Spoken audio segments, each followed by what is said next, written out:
56 Brigade nke dị n'Alọchukwu. Simon Okemili na-ebu okwe. Simon ọkụ na-agba ọzala. Simon bụ atakata agba isi ya.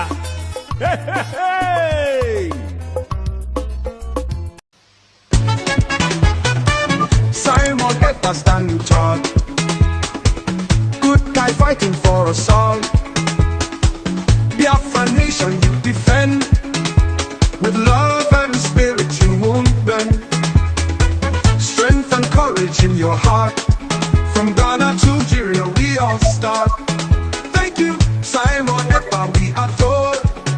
With you leading we soar. Simon Ekpa, the good guy, raise our flags out and touch the sky. Biafra loving every beat, with your spirit we can't be beat. You fight with passion very strong, to you our love will always belong. Ghana joins in singing praise, your name in cheers we all raise. You fight with passion very strong, to you our love will always belong. Ghana joins in singing praise, your name in cheers we all raise. In brightest day or darkest night, Simon you are our guiding light. Together we'll find our way, with your spirit here to stay. Biafra's heart it beats with pride. Simon Ekpa by our side. No matter what it takes we'll strive. With you our future comes alive.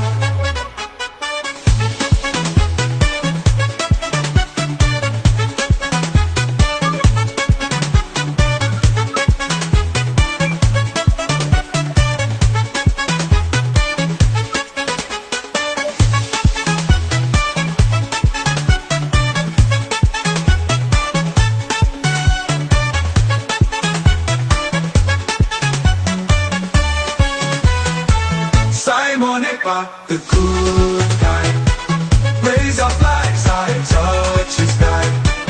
Biafra loving every beat, with your spirit we can't be beat.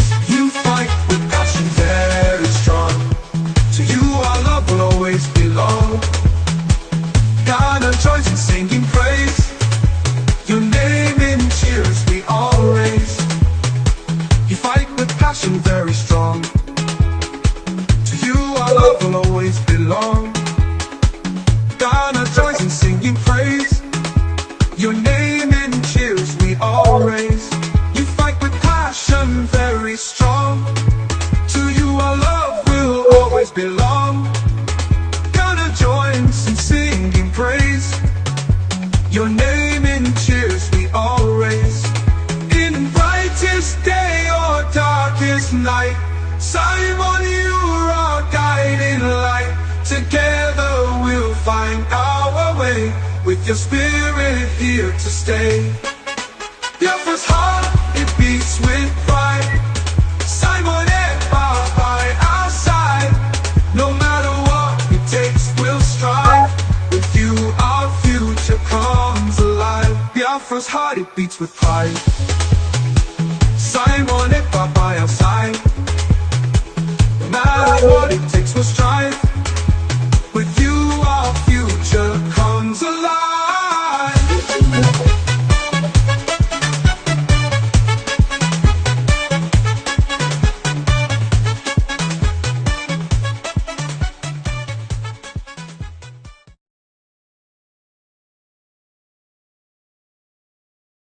Wakwe Commander 56 Brigade nke dị n'Alọchukwu. Simon Okemili na-ebu okwe. Simon ọkụ na-agba ọzala. Simon bụ atakata agba isi ya.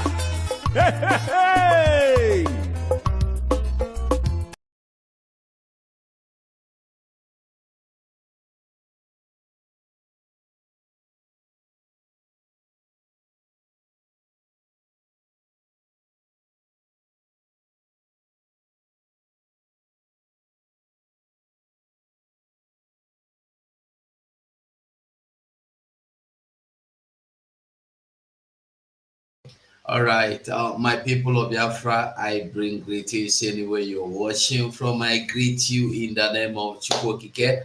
We move, we dey go, we dey do, it dey show, we dey play, it dey show. We are not among those people that don't know their right from their left. We are more, we are the people, we are not among. We are the people, we lead, they follow. Believe it or not believe it, not true to be that one. um Today, like we all know, as it dey happen na so e dey show.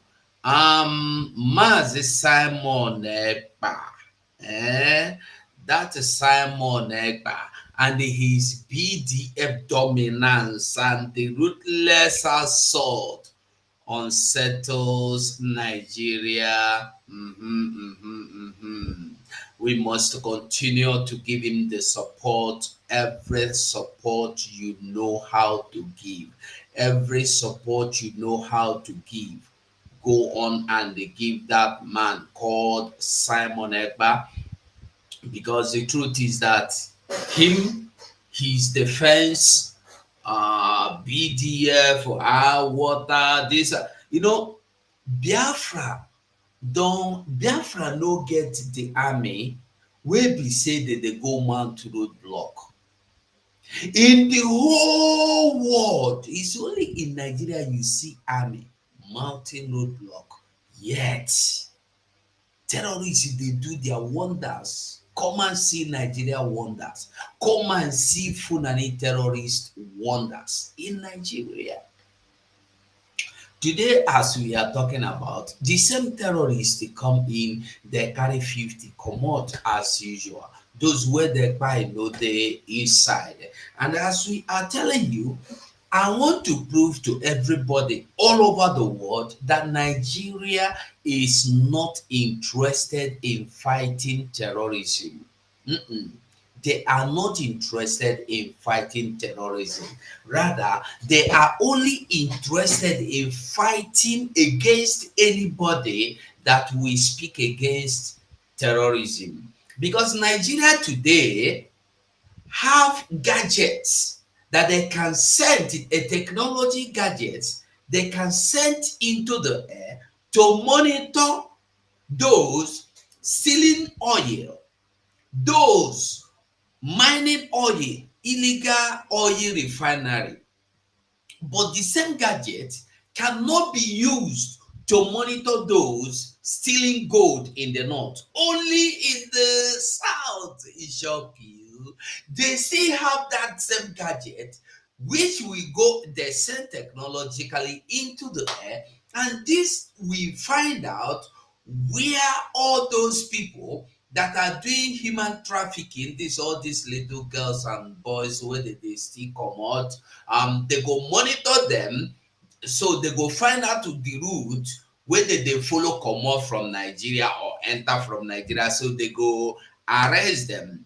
And they still have this same gadget to send into the air to monitor where people are bringing in contraband goods, cars from Cotonou and other neighboring countries. But they don't have this same technology to use against these terrorists that kidnap over 100, 300, 500 at a go, and they walk in the forest for days, for months, before they get to their destination. It shock you, Nigeria. That is Nigeria. I am coming here this morning to bring the truth about the narrative Nigeria has been painting everywhere, that Nnamdi Kanu is now begging. I am tired of prison. Oh, I want to go home. Nigeria, please let us settle. Give me condition. They are all lies, wrong narrative. Nigeria is the one begging Mazen Nnamdi Kanu for settlement, out of court settlement. That is why the useless people, the wicked people are now coming to tell you or fighting against the settlement out of court. And then Iwenyamu, I don't want to talk about Iwenyamu because Iwenyamu to me, the important. I wish his people, his children, because his children are old enough to be have their own grandchildren. Iwenyamu is going to 90. So I can imagine that his children, at least the smallest of them, should be 50. So Iwenyamu by now, if his children are not calling him to order in all these useless activities, evil things wey they chook hand into, I wonder the kind of children wey he get. Because if they watch their papa and their grandpapa, they come they disgrace himself in the public. I don't know what they are standing to gain or what they really want to gain. That is just the simple truth. Iwanyamu today is not talking about how the same people he claimed to be father over should be well, how the government should take away their military checkpoint, navy checkpoint, air force checkpoint from his land. He is telling you, those that are fighting for my leadership. Just imagine. And you think he's a human being with a brain. Anyway, this is one of those reasons why I always tell you that hmm, people that think somebody as old as Iwenyawu can make decisions for them. I wonder. I wonder the kind of decisions you want him to arrive at on or at. I wonder. Somebody that have lived his life, he is no longer, Iwenyawu is an aged man, not old man again. Because when you are at least 60, you are old. 70, you are old. But when you cross 70, you should not be making decisions for people. Rather, when people consult you, you give your advice, and from your advice, they may pick one or two things they want to choose from what you've given to them. But you giving, sitting on the seat of decision for people, even for the unborn at your 80, 90 years old. Oh boy, that is what we have been having. Like you see Okwadike, you see the other one that died, I forgot, Biozo. And when they come, they go answer good names. You see, this one say he's Okwadike, this one is Obiozo, this one now is Iwu Anyanwu. If you know the meanings of these names, you will know that they took nice names, but their character, what they bring out is not good, not to talk of being nice. And then we all know we are not people that are interested in any other thing other than our freedom. Our freedom is all we are interested in. Those that are waiting, fighting, seeking for what do you call it? Political position, whether so political or political, so anything they are waiting for, they should go on and wait for it. But as you are waiting for it, make sure you no trespass into the track of Biafra body, because if you trespass into the track of Biafra, they no go leave you. Biafra do not forgive. Biafra do not forget. Huh? So, and then the criminals that are telling you they are setting the records free or they are setting the records straight, I don't know. I don't know the kind of record they are setting straight. Is it the record that they have destroyed everything that will lead to the freedom of Mazen and Kano, or the record that what record are they setting straight? They say they are dogs. Dogs of what dog on dog what? They are people you do not understand. They come every day, they tell you one thing, they do another thing. We must continue. We no get time to waste. So because of the what Simon Ekpa has unleashed and is ready to continue. Nigeria is shaking. Today you have in the same Nigeria a judge sent a judge is in scamming. Now, what will you get when you see a country where your super cop is a super drug dealer, super cyber crime, super trafficker, super this one, super what do you expect to see? You have super judge as well. Super judge that is involved in scamming people. Super judge that is involved in taking what belongs to other people with the power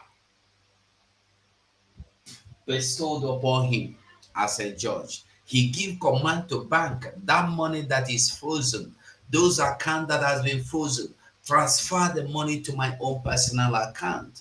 That is Nigeria for you. That is the kind of things where you go dey see for the country where you call Nigeria. They are the kind of things you will be seeing in Nigeria. In as much as Nigeria continues, this is what you will be seeing. We know the ask, we know the talk, we know the demand, we know the one no. I want to ask you a question about this video that you may have seen and you may have known.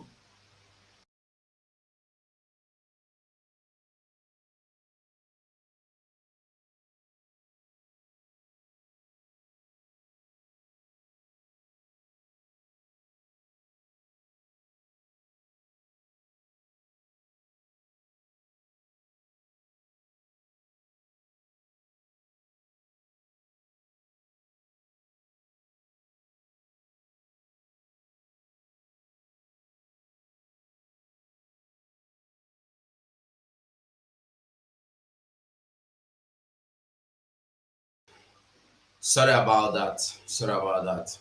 Okay, now all these people that are coming into the country called Nigeria, they have settled in Lake Chad. As they step in, they can't settle for Lake Chad. I want to make you ask yourself, who are they fighting for? What are they coming to do? When we tell you that one day you go sleep and when you wake up, you hear that these insurgents are taking over your Nigeria, your new Nigeria, what will you do? Nothing. If there is anything you think you can do, you will do, you want to do. Now, begin to do it now. Begin to do it now. And the best thing anybody, any man, any woman, anything can do is to fight for their freedom. Even animals, they fight for freedom. Animals, they fight for their freedom. Not only my people that are not interested in fighting for their freedom. You are in a country where terrorists and insurgents have rights, are being turbaned, being crowned. When you steal a telephone, you'll be sentenced to death. When you steal common telephone, they go sentence you to death. Common 50,000 naira where a vulcanizer steal, they sentence the vulcanizer to death. Kidnapping, they sentence you to death. From the southern region I'm talking about, but from the north, you will be forgiven. You'll be given opportunity to choose the security, which of the security wings you want to serve. Whether you want to serve in police, army, customs, we don't see them get recruited into army, get recruited into police, get recruited into customs, and so on. We don't see them. Sorry, excuse me. In the name of being repentant, Boko Haram or terrorists. Now these people, they come in and somebody is sitting comfortably. devising a means to campaign in 2027. You know, they ask yourself, will there be 2027 at all? No. I want you to ask yourself, will there be ever 2027 for Nigeria? When people they sit down like this and they discuss things that you cannot imagine, you cannot even understand, you cannot fathom, you listen, me, I go sit down like this, they wonder, why is it that people know they reason common sense, they know they use reason? Wetin be the problem of our people? This is just a little batch of the video, a little part of a batch where we see there are thousands of this kind of video that have been coming in. You see the ground where they march na where swamp will be the day when water dey fall. This is desert, like Shad area, and you dey there. The device with the P2B, how P2B go rule, how P2B go become your president, how P2B go come send all these people back to where they come from. Do you think at all? How P2B will stop Sharia court in the north? How P2B will stop Sharia police Hizbah in the north? How P2B is going to stop what do you call them?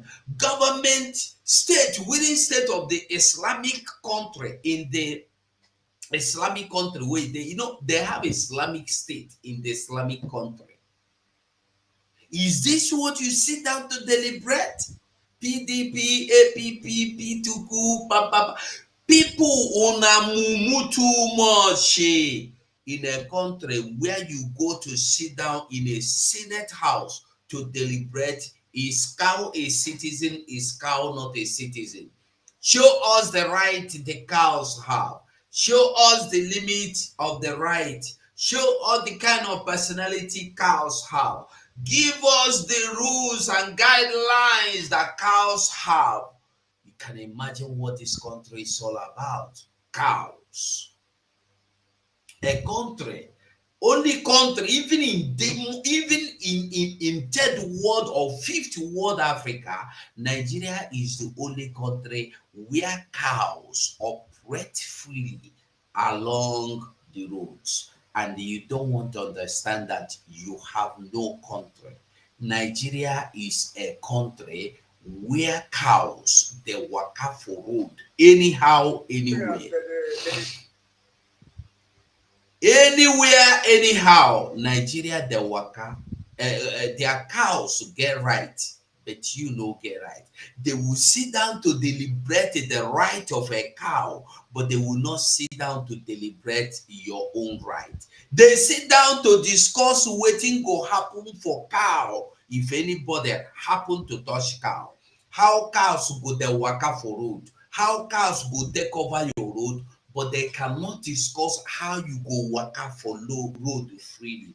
That is why every day you see people being kidnapped, you see people being stolen, you see people being massacred in numbers, and then yet somebody you sent to represent you will go there in the name of my name is Abaribe. Simon Ekpa is a miscreant. This is how they go there to do, to get good mark or pass mark from the cow citizen country.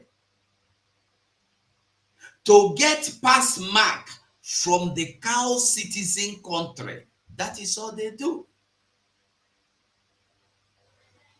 To get pass mark, make them mark them good for the land of cows.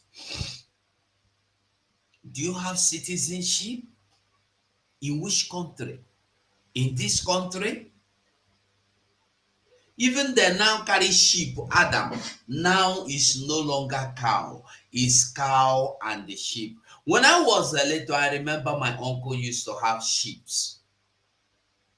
We take pleasure in joining him in the morning before we go to school. We enjoy them to help and follow the sheep, go keep them for forest. And with the rope, you go there, you tie them in the forest around where there are green leaves, pastures, so that they go eat them. After some hours, when you feel like they have eaten enough that area, they go remove them, go tie them another place. You don't leave them to waka freely, because when the waka enter another person's farm, you go pay, and then the community go charge you, and then the community go give you fine. Wey be say by the time you pay finish, you go sell all your sheep, you no go fit pay finish, you still. But look at it, they go eat your cows. Yoruba people tell you say they don't do treaty, they don't do agreement with these same people. With these same people where you do treaty, they enter your corn farm in Ogun State, they level your corn farm down last weekend. And you say you have a country, and you say you have signed a treaty, and you say you have signed agreement so that peace will reign. I want to ask a question. Those people that feel, that believe that there is any form of peace or agreement or accord you are going to sign with the Fulanese for peace to reign, I ask you, which kind peace treaty that one be, or that one be? Now question I ask, why must you sign a peace treaty in your own country? I think say peace treaty na country versus country is supposed to be. Listen to this man before we continue. Let's listen to him. Of Nigeria, very, very numerous. So during election, we are going to do a voters card for them and then give them names, so that those senators that say cows are also citizens of Nigeria will have those number of votes. As the debate, I mean, you say cows are also citizens of Nigeria. Some people are saying no, they are not citizens, but obviously they are citizens. Take a look behind. These are citizens of Nigeria, very, very numerous.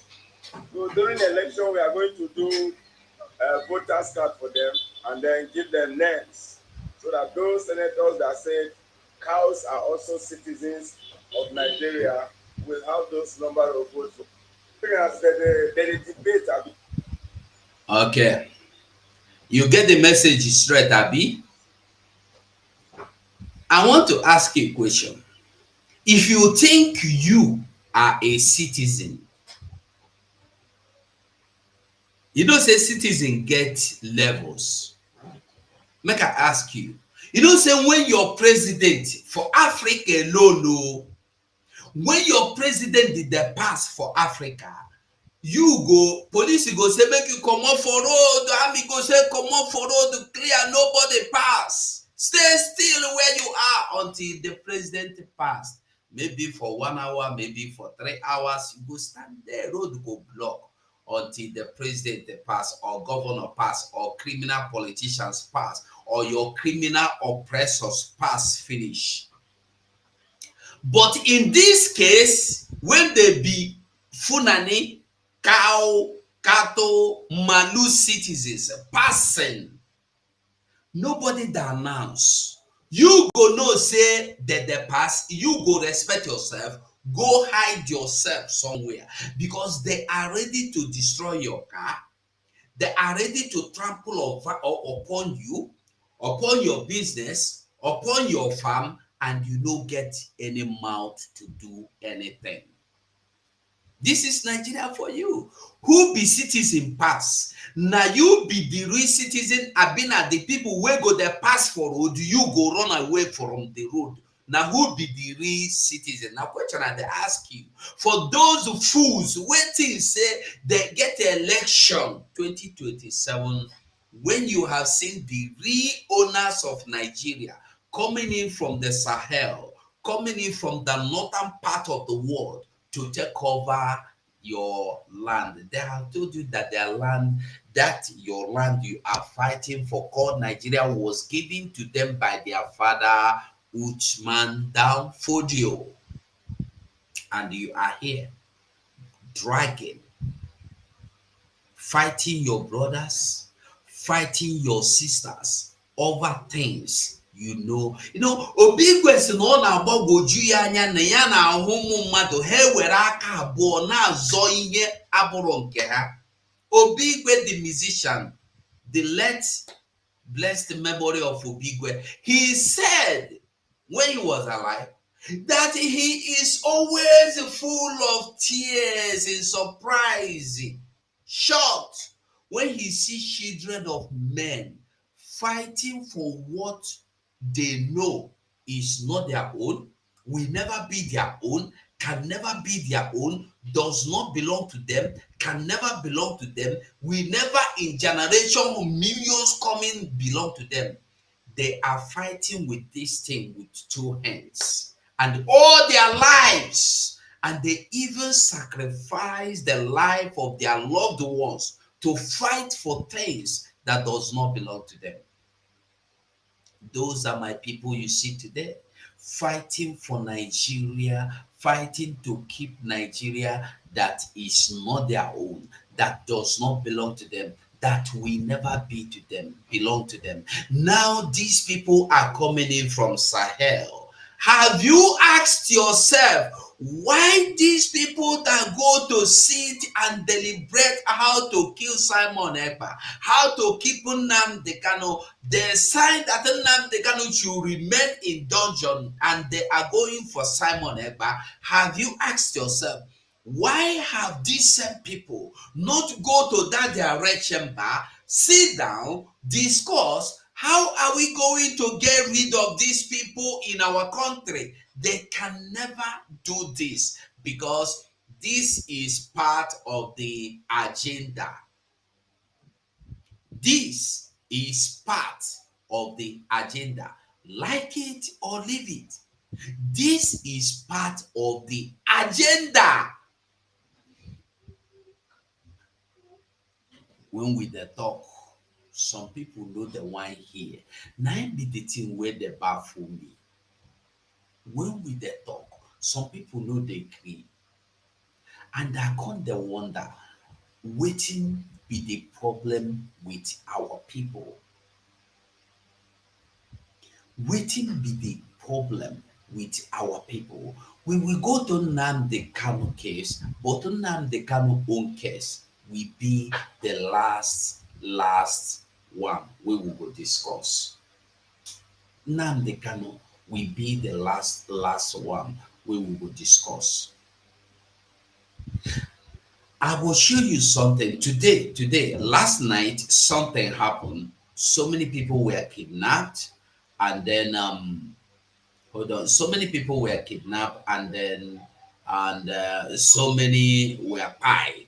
As usual, now normal thing. They go there, buy people, they go. That one, their regular trademark. I want to prove to you that Nigeria is not ready and will not be ready to fight insecurity. And because this insecurity is part of what they are doing and a part of the system called Nigeria that can never be stopped. Whether you like it or whether you don't like it, I will prove, say my own, I like, if I they do, I will show you so that you would understand that this is not a joking matter. No be joking matter. So I want us to see, I think this one first. Let's listen to this.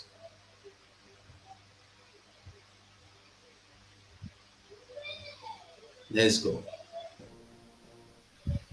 You're watching TVC Breakfast. Now, the police in Katsina State have assured residents that investigations are ongoing and further updates will be provided in a tragic incident that occurred in Maidabino. ASP Abubakar Sadiq Aliyu, who confirmed the incident, said that 7 persons were killed in the attack.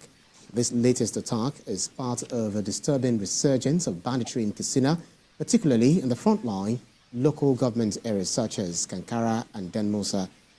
Let's talk this through by speaking with a security expert who is joining us via Zoom in Abuja, Dixon Osaje. Thank you so much for joining us on TVC Breakfast, Dixon. Thank you. He said bandit mot 9 carry 50 comot in Katsina. Bandit mot 9 carry 50 comot, and the thing be say if you go check the text statistics who they carry comot, na women and the children they carry comot. This nanny where they buy now na men, young men or old men. They go carry the children, mostly girls, and the young women. This na their regular trademark. Na their regular trademark. They carry the young girls, women, and the little girls. Now I want you to listen. I will prove something to you this afternoon. Listen. Good morning. Well, quite grim pictures we got recently from places like Kankara, Danmosa, because Katsina in recent days had witnessed a resurgence of deadly bandit attack, terrorism, etc. What's your analysis, or how do you view this recent development, and what does it say about the current security situation in that region? Oh, thank you very much. Great question. I think it's not saying something well. It's not saying well about Katsina and the northwest and other parts of the country. And I can tell you that the territorial integrity of Nigeria is being threatened because if we have these guys carrying out such acts and kidnapping here and there, killing Nigerians here and there, and also capitalizing on the vulnerable state of our security architecture. That tells you that we need to do more in the area of crime prevention and also in the area of taking out of these guys from the Nigerian territorial space. It's not good. This is a state of the former president of the Federal Republic of Nigeria who swore an allegiance to protect the Nigerian people. Here we have these people being messed up by this unnecessary human being. But I think if we want to get it right, we need to go back to the drawing board and assess what went wrong. And that in this present time and age, where we have equipment to take out these guys who are still playing around within our territory. It's not a good one. It's not a good one for the former president himself, and it's not a good one for our northern leaders. This is the right time. The northern leaders need to come together and to talk about what the problem is. The military are putting on their best. The police are doing their best. Our security agents are doing their best. But I think one of the major causative factors to this incident is the absence of political will. We'll be talking about political will for so long. So what do we mean by political will? We need to because let me tell you, for someone to get an AK-47, it's not an easy task. It's very expensive to have an AK-47, but we have a group of people, 10, 20, 100 of criminal elements marching the territorial space of Nigeria with assault rifles and weapons. That tells you they are getting sponsorship from somewhere. Where are they getting the sponsorship from? I leave that to the security agents to unravel. And in addition to your point about the fact that there's a lack of political will, we had the governor of Zamfara State say much earlier that this situation can be addressed in 2 weeks if there is a political will and intention to eradicate it immediately. So when you also mentioned the sorry state of our security infrastructure, what exactly is the problem? Is it a lack of arms or a lack of, will to address the situation from persons who are probably gaining from this crisis? Fantastic question. You see, I've watched the operational methodology of this criminal element, and sometimes we need to start looking at terrorism, operational planning, their attack methodology, employment methodology. And I will tell you for free that one of the major objectives of this terrorist group and their planning methodology is to surprise and deception. That is what they've been doing to our Nigerian people, because I will tell you there's nowhere in the world you can tell the time, day, where, and when a terrorist is going to strike. What they do is that they try to activate surprise attack against the Nigerian people. And before you respond, there's going to be a problem. Then, if you think these guys have been carrying out this action by surprise, that is when you need to have a responsive mechanism in place, have some specially trained security agents who can respond with speed and momentum within 5 minutes when a crime is being orchestrated by this criminal element, or within 10 minutes, and also have an effective force protection. I was watching an operation by the Israelites some few days ago, and I saw how their force protection mechanism took out most of these criminal elements that wanted to take out rescue mission soldiers. So I think we have a lot to do within our territory, because Nigeria has been messed up and brutalized for so long. I'm not going to hold this administration responsible. It has been coming down. It has been happening for a very long time. And what can the military do? They have done all they can. You ask, what do they want? For me, the budgetary one, first of all, should be improved. Secondly, the officers and men we need to increase the manpower of the Nigerian military and also other security agents. Then we'll add that. Then we'll start looking at surveillance equipment. We've seen this. I've said this many times in your program. Now, this is where I want to show you something. He said that they should start to look out for surveillance equipment. Now, I want to ask you a question. Do you believe that, okay, hold on, let's just watch the video. No point of talking too much. The Nigerian Immigration Service has expressed concern over the rise in human trafficking and smuggling across the country's land borders. Comptroller General of the NIS, Keminanda, made this known while inspecting the newly deployed e-border solution tracker at the Megatari border in Jigawa State. Yusuf Isa report. Did you hear that? E-border tracker. I wish Max is here now. Where Maxwell they self? Max, why you know they come?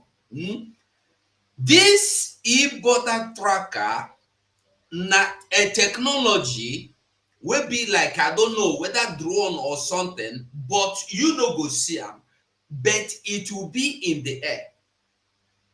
It will be tracking movements. Anybody when they come inside, when they go outside, you go know who that person be. You fit them for your office, you go to monitor them. Now, if you have immigration or just common immigration, have this tracker to track those when they can't take their children from the north, go serve for Sahel. Because their own are always about small girls. Now be their problem. When they come kidnap, now small girls and children, women they go kidnap. When they come out, they go mock old men and everything man na their enemy. But na girls, mostly small ones, now they give them joy when they kidnap them. They kidnap them with women.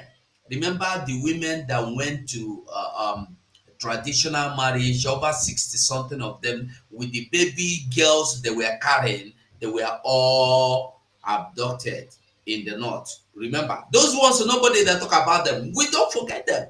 They are gone. Whenever you see them come to kidnap women and children, forget them. No, don't even think of. And the ugly part of it is that Nigeria no longer negotiates.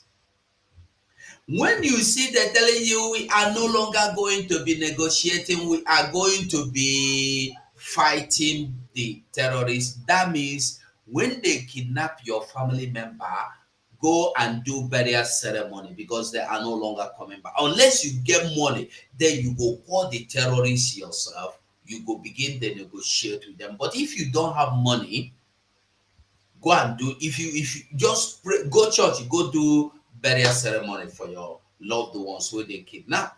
So now immigration in the Taraba or in the north, they can have this equipment to monitor the kidnap of little children, traffickers, but they cannot use the same thing. Military don't have it too, but immigration have it. The same thing military need to monitor those that will come and kidnap over 500 children at the same time. And when they kidnap them in Benue, they have to trek for weeks to land in Katsina, to land in Borno, to land in Kano, to land in anywhere, Jigawa, and yet nobody monitors them. Nobody wants to find out who they are. Nobody wants. But now you see that Nigeria is not even interested in fighting against terrorism, but they are interested in fighting against you, demanding for your freedom. That is why Simon Ekpa and his Biafra Defense Force dominance, ruthless assault unsettles Nigeria Army headquarters. They don't find it. They are not happy. They are crying, and that boy come ask him, "Wagwan Musa, are you right? Are you fine?" Was Guam Musa? I've forgotten how that boy asked him question, and they look for that film again and don't see where I keep him. What Guam? What Guam, man? Are you all right? This is Nigeria for you. Let's play it again. Listen, listen. They have this equipment. Listen, listen again. The Nigerian Immigration Service has expressed concern over the rise in human trafficking and smuggling across the country's land borders. Comptroller General of the NIS, Keminanda, made this known while inspecting the newly deployed e-border solution tracker at the Megatari border in Jigawa State. Yusuf Isa reports. Enhancing border security and conducting routine surveillance and monitoring of individuals entering and existing border communities are core objectives of Immigration Service worldwide.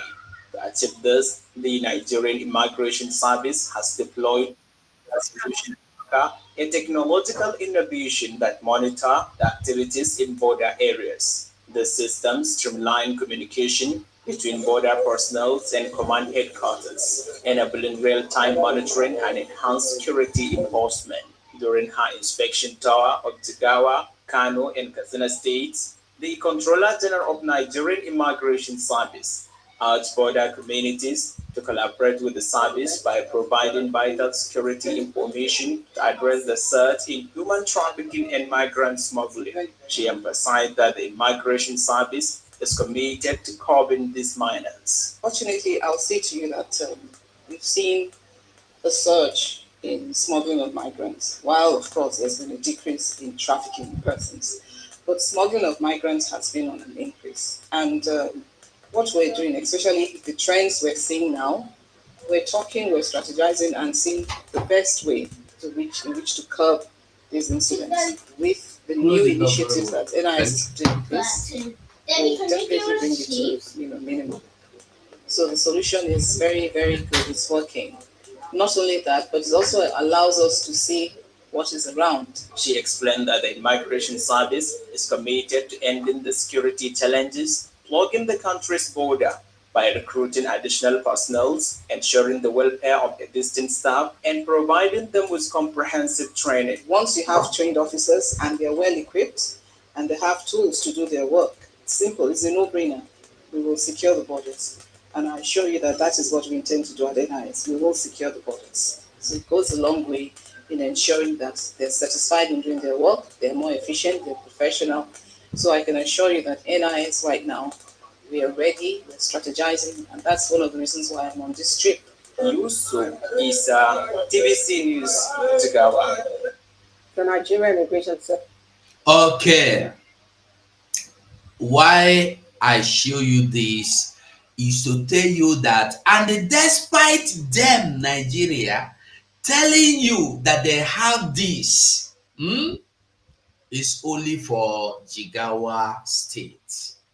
Only for Jigawa State. It's not for the whole Nigeria. Only for Jigawa State. Now, I want you to ask yourself, if Jigawa State can provide this facility for themselves, so why Nigeria no go fit provide them for Nigeria Army, Custom, Immigration? Because today, as we talk, we have seen these people come in mass to possess their land as promised to them by Utmandan Fodio. We have seen them come in to take over their land. We see them come in to take over their land. Have you not seen them?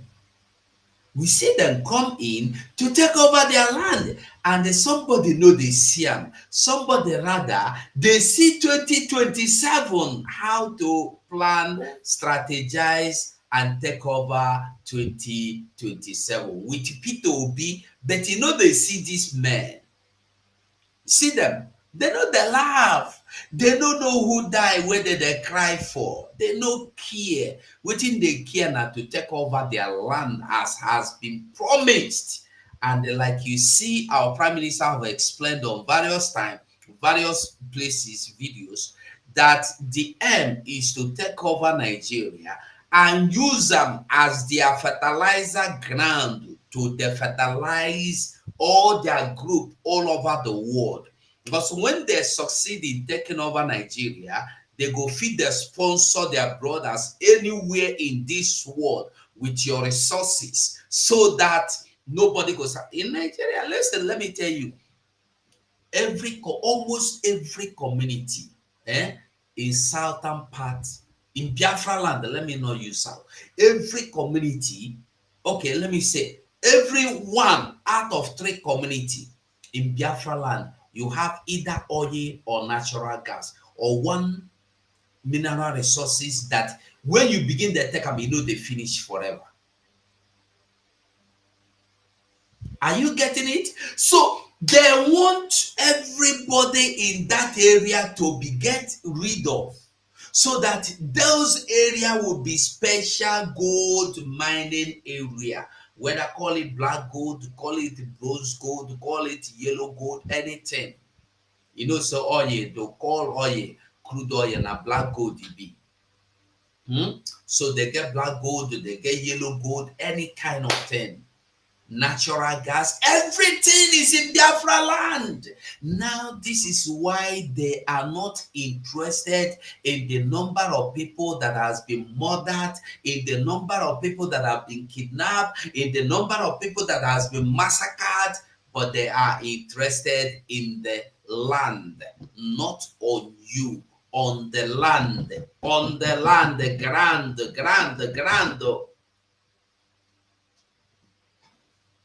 Yes, now, yes, you don't understand waiting at the top. Clement, thank you so much for getting the message.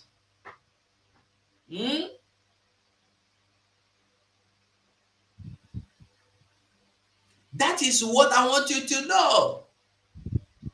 But the essence of the whole thing is that there is possibility of knowing, monitoring these people, knowing they are coming in, but nobody is doing that. So I want to leave you with this question that I need answer.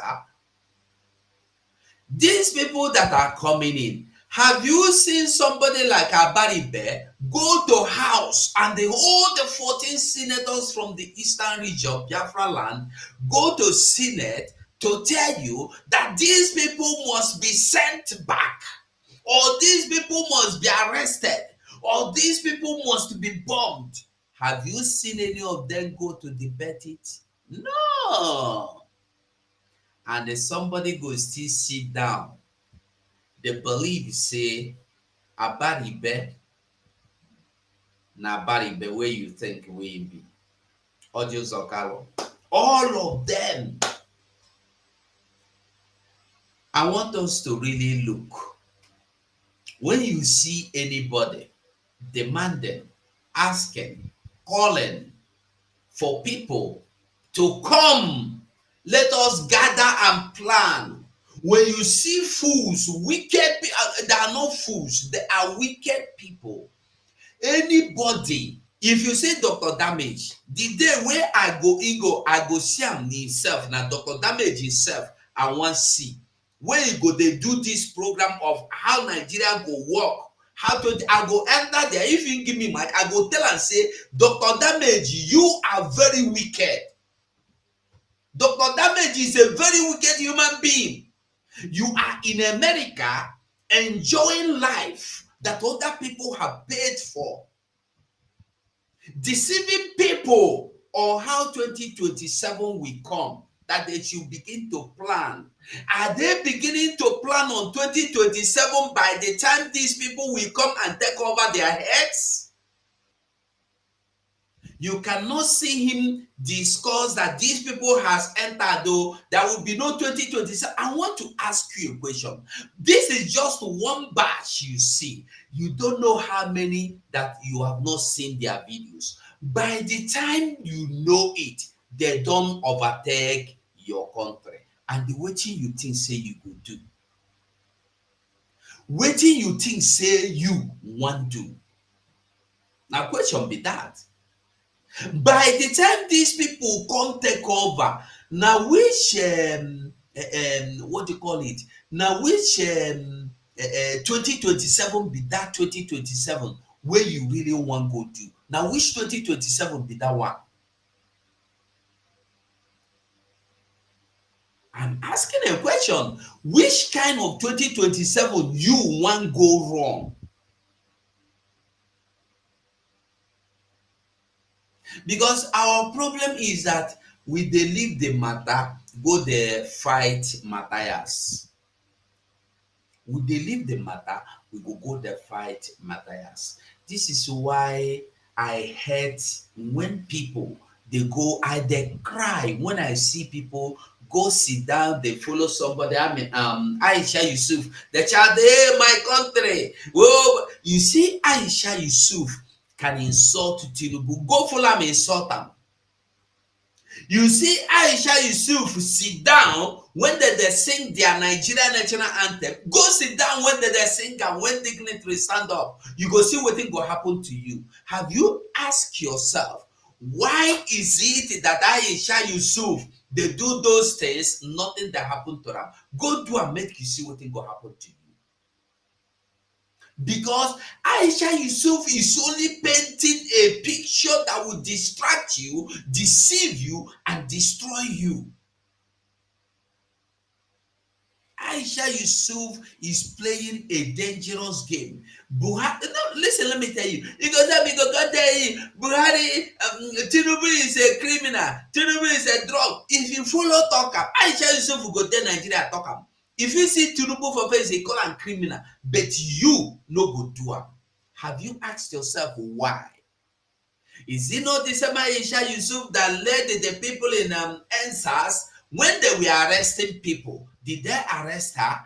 DJ Switch run enter Canada. He hide because if Papa get money, they smuggle her out. If na another part, all the musicians run. Aisha Yusuf no run. He did there. Did anybody arrest her? No.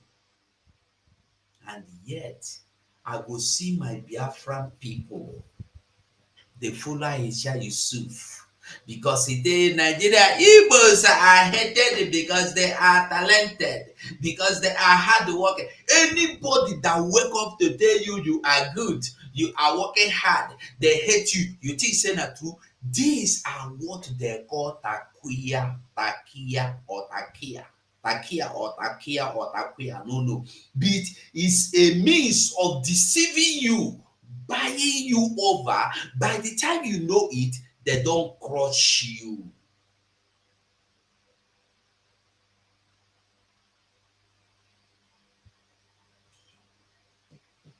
I want make we understand that these people you see now are those that don't come they don't enter. I want make you hear this. People to ask themselves some very simple questions. What if what happened in Afghanistan is actually what is planning to happen in Nigeria? A situation whereby one day we are going to hear that the armed forces of our country has been overwhelmed by the activities of hoodlums, of the insurgents, of terrorists, and that they have given up. so that the insurgents can take over the affairs of the country.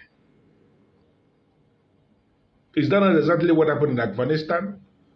And they said that the government has collapsed and the Taliban has taken over. Looking at what is evolving in Nigeria on daily basis, one will begin to speculate that actually we are tilting towards that direction. And the question begging for an answer is, what are the authorities doing about it? And the more you ask yourself that question, the more you discover that absolutely there is nothing the authorities are doing. I feel that the right to life is an inalienable right that nobody can take away from anybody. People are planning left, right, and center on how they are going to kill. And one more time, I wish to beckon on all the president generals of town unions for them to understand. I believe the man they clear, very clear. You go wake up one day, you hear say insurgent. When you they hear insurgent, waiting be in this insurgent. Now this was where they see here where they troop in. You they go plan 2027. You they plan P2B. You they plan Article. You they plan Kenneth Okonkwo say he love Nigeria so much. The best country in the world is Nigeria. This is what somebody, because people are wicked, very wicked human beings. I don't know where in family they, probably now in family no day. Because when you see people coming out publicly to tell you how they love Nigeria, how Nigeria is the best country in the world, go look them. Their family, even their goat no day there. Their goat don't work. They don't send their goat to come on. Even cockroach, ants, they don't send them come on for Nigeria. Nigeria is the best country in the world, but your family are not in the best country in the world. Nigeria is the best country in the world, but your children are going to get schools, get educated from countries that are not the best. You go holidays on the less countries that are nothing to qualify with the best. You cry, you die, you spend your fortune to get citizenship of those countries that are not the best when you have the best already. Do you see American coming to fight to get your nationality? Who want to get your nationality? Nobody. Nobody. We'll continue to listen to this man. It baffles me if the leaders of this region are not listening as to security advisory, because we can't continue to have these people march within Nigerian territorial space. They don't disappear. They move around within the territory. Now, when people move around within the territory, in their numbers, it's a cheap operational attack from. It's going to be a cheap way for military or security agents to wipe them out. In their numbers, but is it that we don't have equipment that can pick them from this location? We have equipment that can do that. Very, very easy to do. There are many. He said they don't have the equipment, but they have the equipment. Are they not the one that buy 22, abi 50, abi 200 new helicopter? The one they bought last year ending 12 this small helicopter where they fly, they don't throw bomb, they don't disappear. Where they? Now the question where people know they ask. You see this Simon Ekpa? I don't know the kind God the way create them, whether it's different from the God the way created those people will be sabo. I wonder whether the God that created this thing, that thing in Finland, the little man in Finland, that one mumu man will come out to go write book, title him, The Little Man in Finland. just to belittle him. Some say na bastard, some say na funani imbi, some say na criminal imbi, some say in the war for Buhari, some say in the war for Tinubu, some say in the war for America, some say no form of thing wey they never formulate come put. But the whole thing be say this is a man they have paid whether $222 million, and he still make him fight against the coming of Biafra. They say they pay him. Nigeria pay, Buhari pay him to fight against him now in the Kano. I don't know how Simon will go collect the money now, go there fight against Buhari, we pay.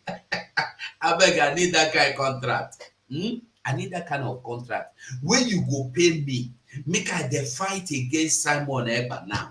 You go pay me, you go tell me make I dey fight against Nigeria. Now the kind of contract wey I want to come and pay me. We need money to sophisticated money. We need sophisticated money for sophisticated arms. Our men in the bush need something more. They have sophisticated, but they need more sophisticated. No, listen. I don't know how to explain them to you, but I want to tell you that. You see these ones where they come, maybe they come. You see one of them, they carry more than 3 machines. If they see them, watch them. One of them they pack them. One of them, some they pack 3, some they pack 2. They enter, and you say you have a country you are coming to fight for 2027. Listen, those that are calling for 2027 should better wake up. They should better wake up. If you are here, you have not been supporting your freedom. You have not been supporting Biafra. I dey sorry for you. Wetin go happen to you? I dey sorry. So when he tell you that Nigeria don't have equipment, but they have equipment to come to Biafra land and mount roadblock. They don't have enough men, but they have enough men to come to Biafra land and mount roadblock. Yet their borders are open for these people, terrorists, to troop in from. They know they come in, they troop in. They know they come in, they troop in case you no understand them. They troop in. See them now. They don't reach 1,000 where they come in like this. And this is the ones who just enter once. And the same Nigerian media have told you that they entered and they are now camping in close to Kainji Dam. They are now camping close to Kainji Dam.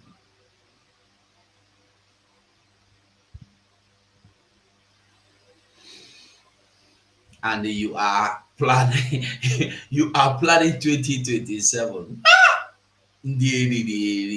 Listen, if you know what is good for you, if you know anybody talking about 2027, tell them there will be no 2027 for Nigeria. Even Nigeria will not be there. Next year, Nigeria will begin the pieces. By next year, Nigeria go there scatter. If Biafra come out, let me tell you, the truth is this. The only reason why you still have anything Nigeria is because Biafra is still there. Once Biafra don't come out, Nigeria no dey again. You don't get this. So people that are just selling this thing are selling it because Biafra is still there. Wait until after the announcement of separation. After the announcement of the redeclaration, I go see who one can tell you about 2027. I go see who one can tell you about 2027. Musa never cried. Alhaji Musa will soon cry. And Musa cannot come out to cry over these people coming into a country. The CDS of a country, no, they can't cry over these people. But they can't cry over me, making fun, fighting for my own freedom. Any equipment, airborne equipment that they can suspend in the sky that can monitor the territorial space of that given environment. And when these guys are moving, you lay ambush on them and wipe them out like chickens. But it's so sad that they carry out their attacks swift with momentum and then go back to their government space, take their shelter. I would advise that the Nigerian military and the police should meet in the drawing board and also have an effective synergy and also information sharing, because this time around we need to start looking at community engagement, societal engagement, and national engagement against these people, because Nigerian lives truly matters. If we don't, he said Nigerian lives truly matter. Hey, you know, people can be funny. He said Nigerian lives truly matter. Which life, which Nigerians? Your life matters in the hands of terrorists, matters in the, okay, let's just take this music. Let me go and drink water. Let's take this music. Simon Ekpa standing tall, good guy fighting for us all. Biafra nation you defend, with love and spirit you won't bend. Strength and courage in your heart, from Ghana to Nigeria we all start. Thank you, Simon Ekpa, we adore. With you leading we soar. Simon Ekpa, the good guy, raise our flags, I touch the sky. Biafra loving every beat, with your spirit we can't be beat. You fight with passion very strong, to you our love will always belong. Ghana joins in singing praise, your name in cheers we all raise. You fight with passion very strong, to you our love will always belong. Ghana joins in singing praise, your name in cheers we all raise. In brightest day or darkest night, Simon, you are guiding light. Together we'll find our way, with your spirit here to stay. Your first heart, it beats with pride. Simon Ekpa by our side. No matter what it takes, we'll strive. With you our future comes alive.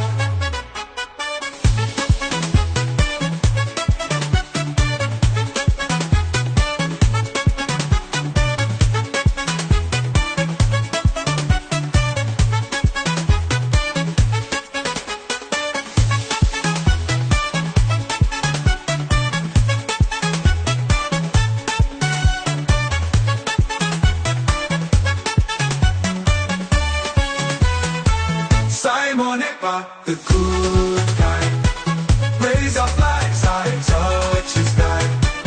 Biafra loving every beat, with your spirit we can't be beat. You fight with passion very strong, to you our love will always belong.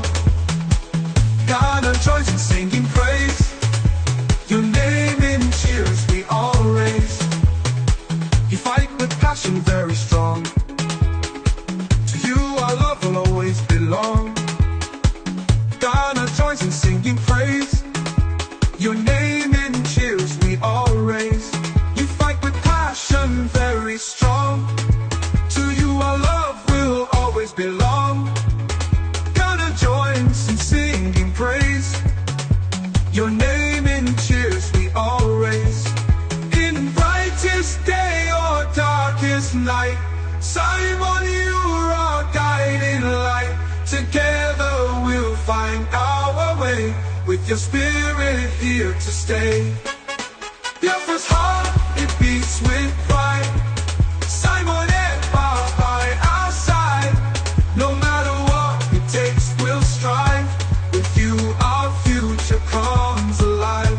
Biafra's heart, it beats with pride. Simon Ekpa by our side. No matter what it takes, we'll strive. With you, our future comes alive.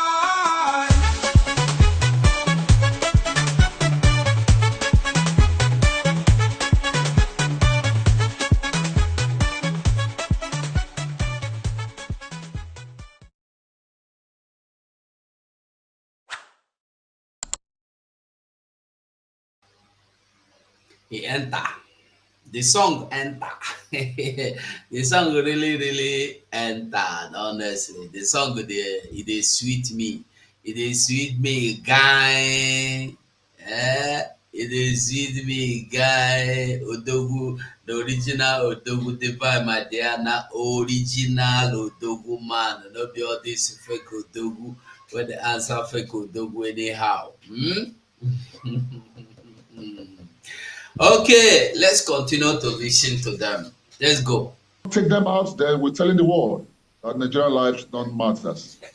Dixon, I sense the frustration having to, repeat this over and over, and it seems that there is no, headway in this. But when you mention the fact that this bandits use the surprise methodology, we've had situations where some of these bandits have already promised a reprisal attack to these communities, and it was still not contained.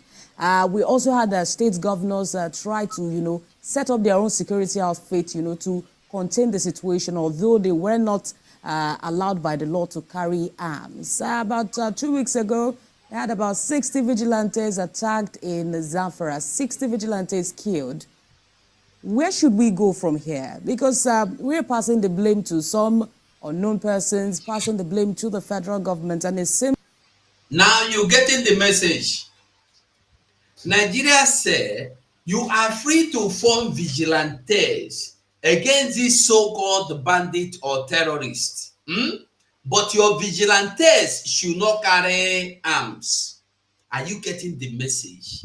Now you see why they wanted them to end ESN. And when they could not, they have to, through the people close to Nnamdi Kanu, kidnap Nnamdi Kanu to be able to get over ESN arms. When they kidnapped Nnamdi Kanu, the first thing Chinasa Sanwo-Olu did was to tell them to drop their guns and they come out. When they drop their guns, they tell them, say, we are now giving you over to state government to use you as a vigilantes. We know as a Babago and the Asawana of Asare Adokobo and the code. There are so many of them. They carry them, go put in without guns. But today, ask yourself, those that surrendered with the Shina Sanwo-Olu strategy to sell them to governors and the government of Nigeria, where are they today? They have all disappeared. And today, I want you to know, there is no way you can catch a lion with the bare hands. They happen, no. That device na anaghị agba aka ejide ihe na-ata arụ. Ọ dịrọ possible. Today, they tell you are free to form vigilante. When you form vigilante, let them go and fight these men you see on the screen coming with the highest machine gun where you see, with the highest assault rifles where you see. Some of them, maybe they will be about 10, they give them one hunter gun. Even they have taken some of their hunter guns away from them. Pump action they no get. Then they were asked to go and fight these people. How do you think somebody will go and fight against these people without anything? With your machete and the bow. Bow, ota. Go and fight them with your ota. You going to fight people with AK. Something was an AK, whether AVG or what VG. I don't know why Maxwell no come here, make it come call the names of assault rifles for us.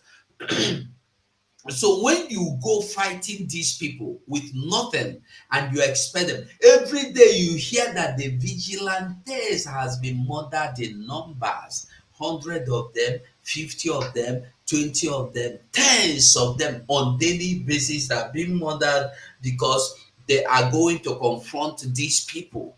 And I'm asking myself, how foolish can someone be that you will be asked to go defend yourself or your community against these people with nothing, and you foolishly come out to defend them?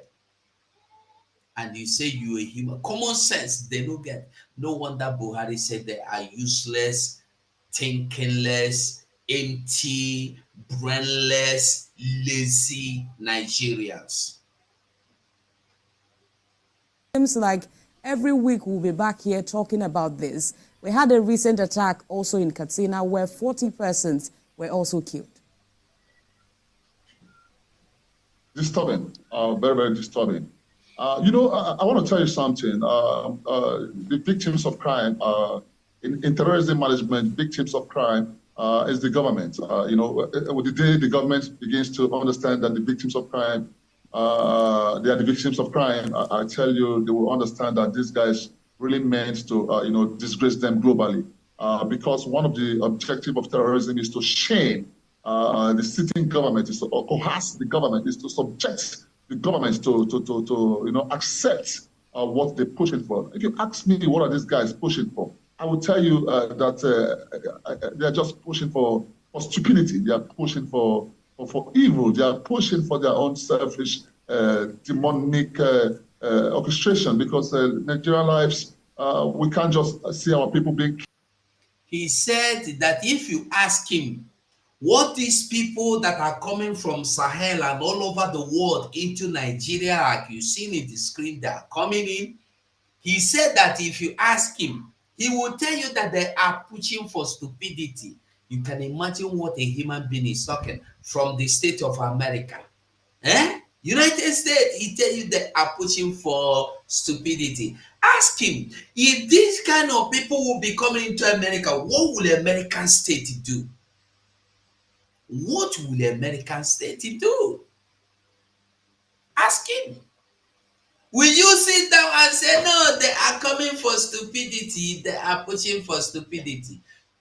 They will be wiped out immediately. You don't even need to go arresting them. Wipe them out in America, in Britain. And yet these people are happily doing business, shaking hands with Nigeria, telling them they are good country. These are the people you are shaking hands with, American, Biden, and British. These are the people you are welcoming in your palaces. These are the same people you come to visit without visiting the places where things happen. You go to Aso Rock in Abuja, you say Nigeria is beautiful and good. What about this? What's beautiful about this? What is beautiful about this? Bible says, my people are perished for lack of knowledge. If you do not support your own freedom now, you will perish with these things coming.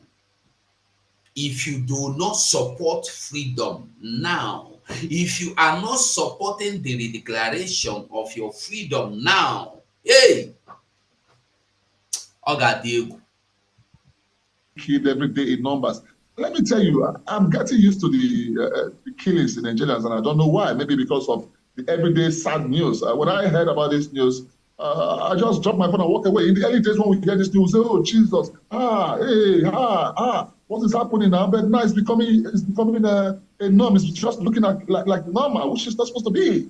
Let me tell you, these guys they pushed Nigerians, the government to the wall. They've done all they could. But if you want to ask some questions, we need to go back to the drawing board and say, what went wrong? Where are they coming from? You see, when we said, or when the previous administration said they decimated Boko Haram, they've destroyed Boko Haram, and they granted open heaven, personally, I'm going to hold the previous administration accountable for what's happening presently, even though this present administration needs to also do the right thing. Now you are talking like a human being. You have been to America. I thank you for saying the truth. Every day you see Musa and that one, I forgot, after smoking it, boy, you cover his face with glasses and come and tell you how they have decimated Boko Haram and other terrorists. The same people you decimate are kidnapping on daily basis. The same people you tell us you have murdered, their head, they will come and make video and tell you we are 100% okay. Every day you keep lying and keep lying. The former leader of Boko Haram, I've forgotten his name. I've forgotten his name. Somebody remind me the name of that guy that started leading Boko Haram before he was killed. Nigeria told you they have killed him time without number. They did not kill him. Do you know who killed him? Nigeria did not kill him, but today Nigeria will tell you that they are the ones that killed him. Nigeria did not kill him. It was when they have internal conflict. Boko Haram with ISWAP and ISIS and nobody want to remind me the name of that guy where they dress like Ike Guruagu, where Ike Guruagu look alike. I've forgotten his name. Sheko. That Shako, Abu Shako. The person that killed Abu Shako, no be Nigerian soldier. The people that killed him are his own people because they had disagreement. They had internal conflict within them. So, you know, they work together. They have Boko Haram, they have ISWAP, they have ISIS, they have so many of them. They work together. So, there was a time they had this problem, disagreement, so they had to fight each other. On the process of fighting each other, Shako was eliminated, and immediately Nigeria found out that Shako was eliminated. They come and they publish that Nigeria Army have eliminated Shako. They never eliminate Abubakar Shako. Thank you. And nobody, Nigeria has never eliminated any of them. Because you cannot, because you have been warned, do not cross that area. In Nigeria, army will watch their members, their officers being taken away by the same terrorists, and they cannot do anything to them. They will stand by and watch them. And also ensure they follow these guys with speed and momentum, decimate them by day, noon, and night. Why would you grant Operation Safe Corridor, or why would you have an Operation Safe Corridor on this hand, where you pardon repentant terrorists, and on this other hand, some other criminal elements are terrorizing the Nigerian people? Do we have the database to follow up these guys that are being pardoned? Where are they? Are you putting them in track? For example, maybe if you're in an advanced world where you commit crime and you're being granted or you're being pardoned, there's going to be a searchlight on you. Every move, every step you take, these guys are going to follow you up and know what you're doing. Now, these guys have been pardoned in the Northeast that claim that they are repentant militants. Where are they? Can we have their database? Can we have their faces? Or if we can't have their faces, do we have the security agent following them day and night to find out where they are truly? I strongly believe, from the depth of my heart, that most of these guys who claim they're repentant militants, running away from the firepower of our great military, some of them have taken on the side of banditry. You know, banditry now is being commercialized, you know. Nigeria, you are in America speaking. I wish I am the one that will ask you this question. I would have asked you where you are. Is there anything, or has there been, even in the olden days, was there a time you had anything like repentant terrorists? I have never in my life heard, read, listened, seen anything like repentant terrorists until in Nigeria today. Until in Nigeria today, we have repentant terrorists. Where are they? You are asking. You don't need to ask where they are. When a repentant terrorists are now integrated into police, into army, as an officer, what do you expect him to do? He will give these people signals when to come in and when not to come in. Listen. Stands having laid his arms and comes back, turns his way away from his negativity. He stands to be a president of this country. He stands to aspire to any position in this country. Why is he wasting his time? He stands to be president. He stands to take any position All they need to do is to say, we are now repented, carry my gun. You carry a gun, he repent, you give them army captain, army colonel, army general, you give them the highest positions. Customs, Navy, Air Force, ambassadors, ministers, diplomats, because they repent and they are still collaborating, working together. A terrorist that have his own camp, his own group is now repented. What about his group? Have they repented? This is the questions Nigerians are not asking. I want to ask you a question. Now this group you see here is being managed by one man. The one man that is managing this group will come out and tell you he is now a repentant terrorist. I no longer want. When you carry him, you go make an army major. He go the majorize in people with the inside bush. He go tell them how to come inside, when to come inside, when to operate. He is working with them. Because not only him come out to come tell you, say he don't repent. What about him men way there under him? Did they repent? Nigeria is a place I called evil forest. Nigeria is a place where you see a terrorist will be crowned with the highest honor in Funane land.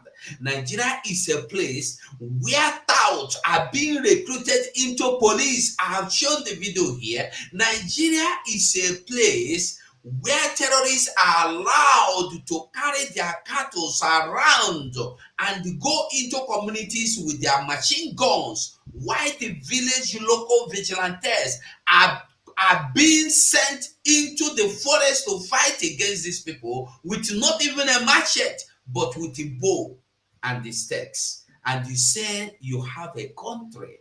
I don't know what is wrong with my people. If you have not started supporting the freedom of Biafra, you still have the time. You still have the time.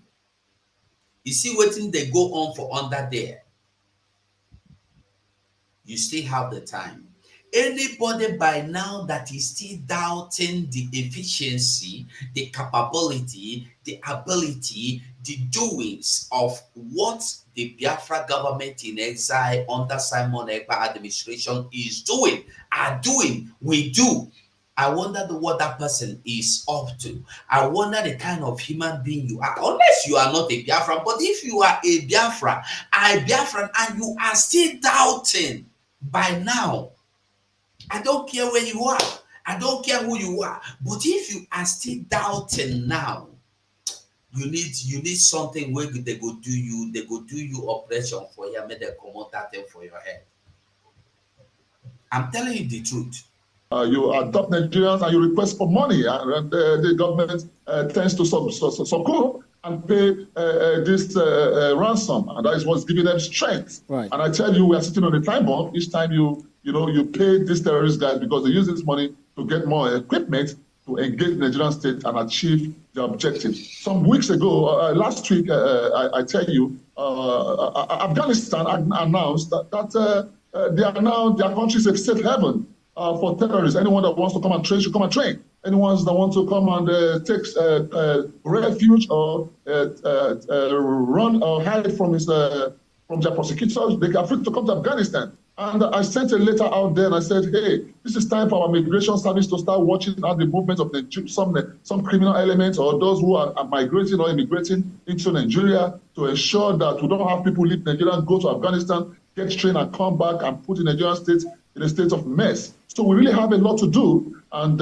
it's very, very achievable. I will tell you the truth, that security is achievable if we have all components in place. The security measures, the technological measures. I will advise the Katsina governor, a very great guy who's been doing so well, to start looking at technological application. There are some equipment, airborne, it can get from 1 or 2 countries, I don't want to mention here, that it can fly it up and have a command control center whereby this equipment will pick terrorism movement and send a signal to the command control center. Then this command control center will dispatch troops that will go and lay siege or ambush to these criminal elements in any community and decimate them and take them out without, having without suffering or casualty. Security is achievable, and I will tell that to the Nigerian state. Absolutely. And speaking about, having to hear bad news, often, every now and then, the Northwest governors from Nigeria, in collaboration with the United Nations Development Program, UNDP, held its inaugural Peace and Summit, attended by governors within the region, as well as the vice president who represented the president.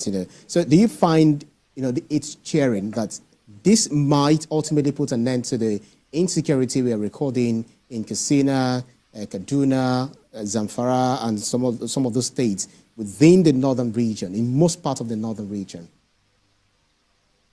I think that's a waste of time. It's a storytelling engagement.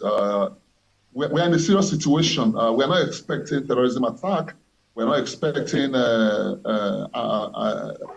banditry attack. We are in a big mess in this country, and holding talks with one or two countries or having conferences or whatever. No. The problem is systemic, and it is a localized problem. It is a community problem, and it is a state problem, and it is also a political issues. You see, one of the major problems we have here is deterrence, my brother, because I tell you, if we have an effective deterrence measures in place that will go after these criminal elements, whenever commits a crime within the Nigerian space, it will be punished, dealt with, let them be used as a scapegoat. But Dixon,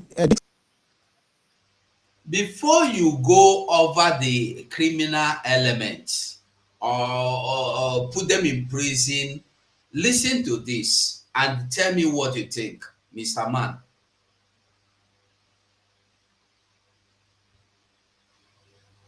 All scattered in the bush. We can educate them. We can from Nigerians there. In fact, it was from Nigerians there. In fact, it was estimated from Nigerians there. In fact, it was estimated that there are about 9 million plus herdsmen in all scattered in the bush. We can educate them. We can from Nigerians there. You can educate them. There are over 9 million headers, terrorists with guns, machine guns, assault rifles with their cattle scattered. 9 million. I know say 900. I know say 9 minutes to work. 9 million of them scattered.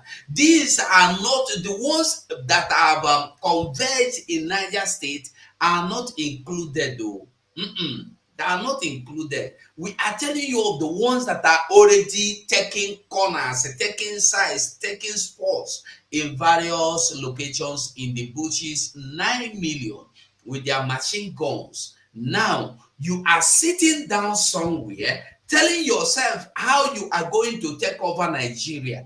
Are you going to take over Nigeria to manage this 9 million in your bush that they have the greatest, highest number of Funanis all over the world that have converged in Nigeria, in Niger State precisely, and they are still welcoming more, open-handedly welcoming them, and nobody is saying anything, nobody is condemning anything, nobody is speaking against it. And you are now fighting against me because I said I can no longer be part of the place you call the country that is never a country. That is just like is worse than an evil forest. Because in this place you are forcing me to belong to, I don't have right to my life.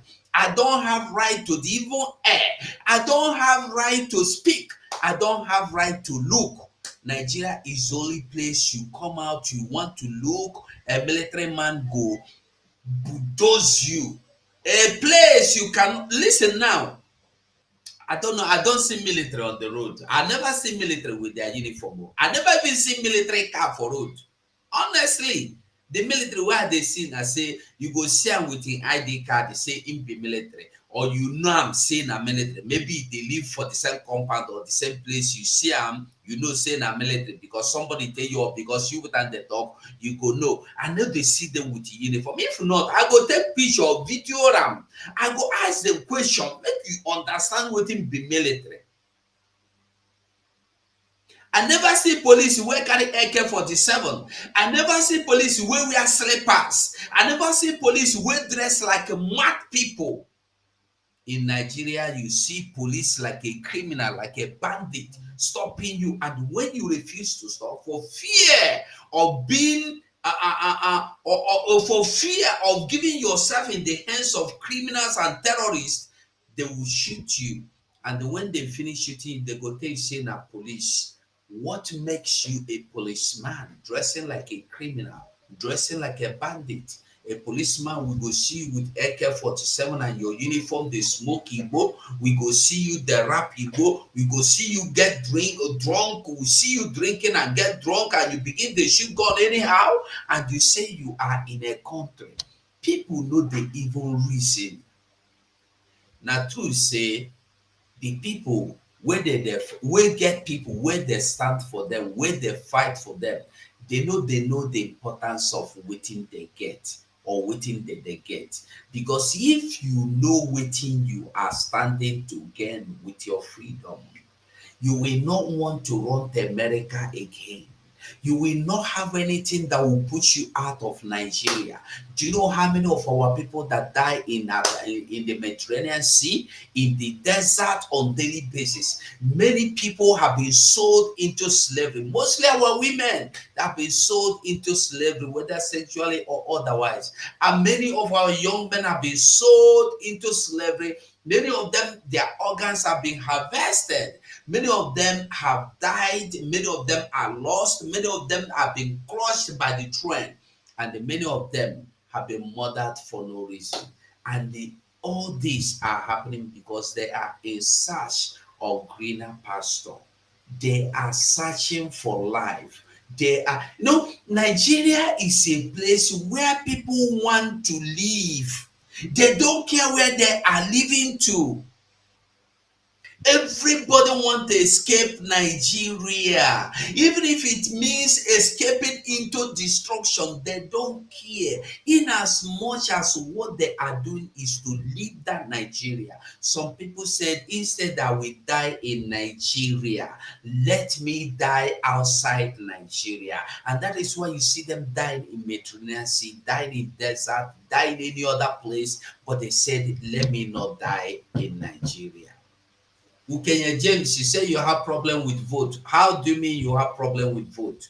What is the problem? Where are you calling from? Are you in homeland? Where are you? Are you in diaspora?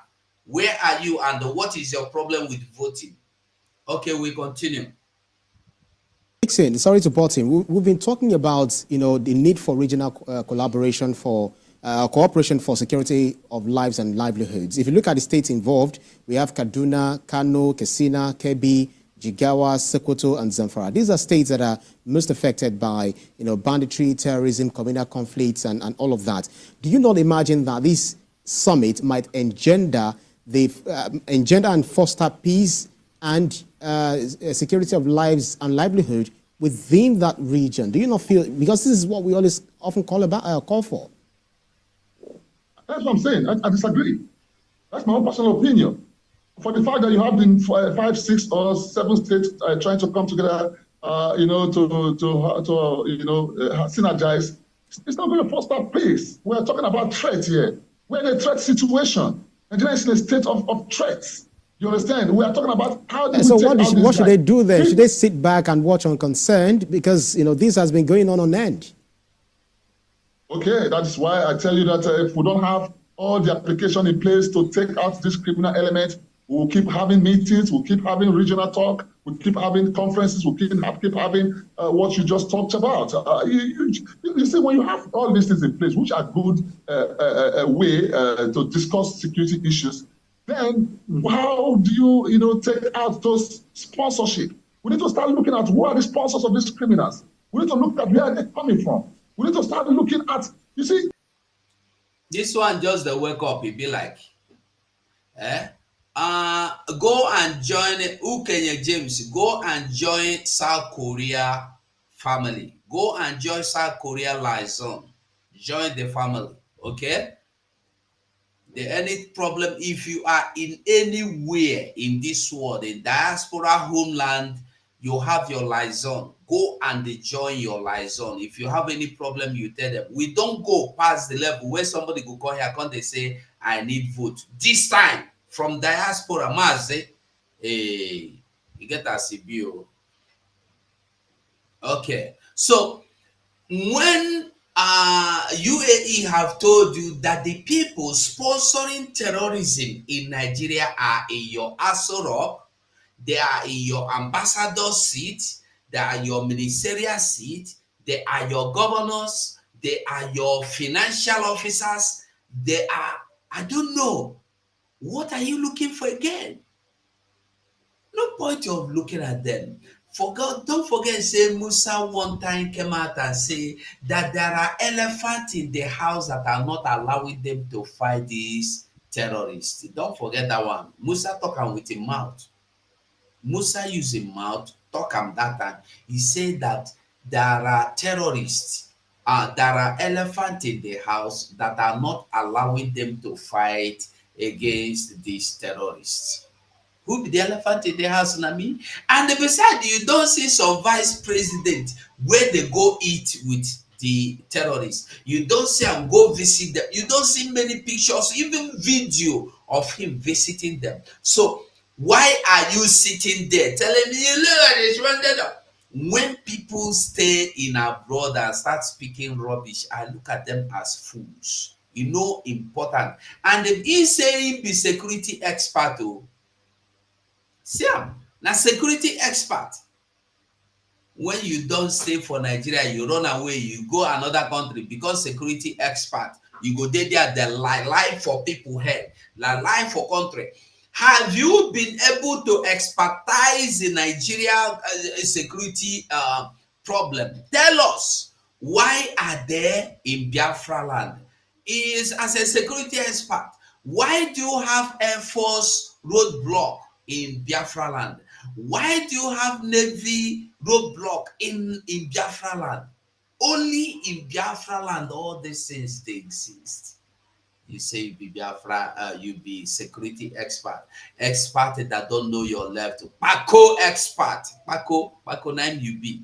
One thing we have in this country, one of our major issues is that we've been talking for so long, and we've kept on talking. I agree that they are going to have one or two meetings, but what's going to be what are they going to achieve from that meeting? Are they going to tell themselves the truth? Are they going to tell themselves, hey, who are sponsoring these guys? They know who are doing this nonsense. A lot of people know who are these people, and they've been able to come to the government and say, hey, this is one of the people we know that are doing this thing. Now, if this name comes to the government, what will the government do about the list of these people that are sponsoring this criminal element?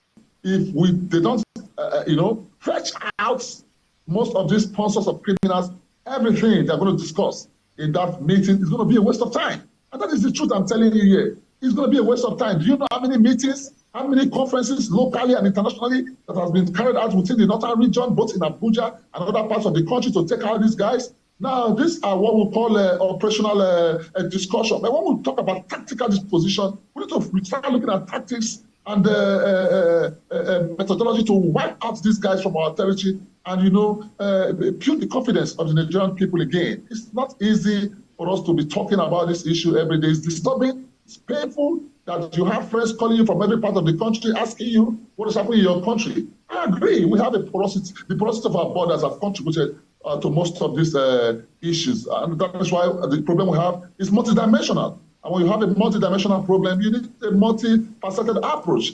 Where one of these discussions could be one of the approach. Talks, let them keep talking. After talking, let them go into action and start fetching out these guys from their territorial space.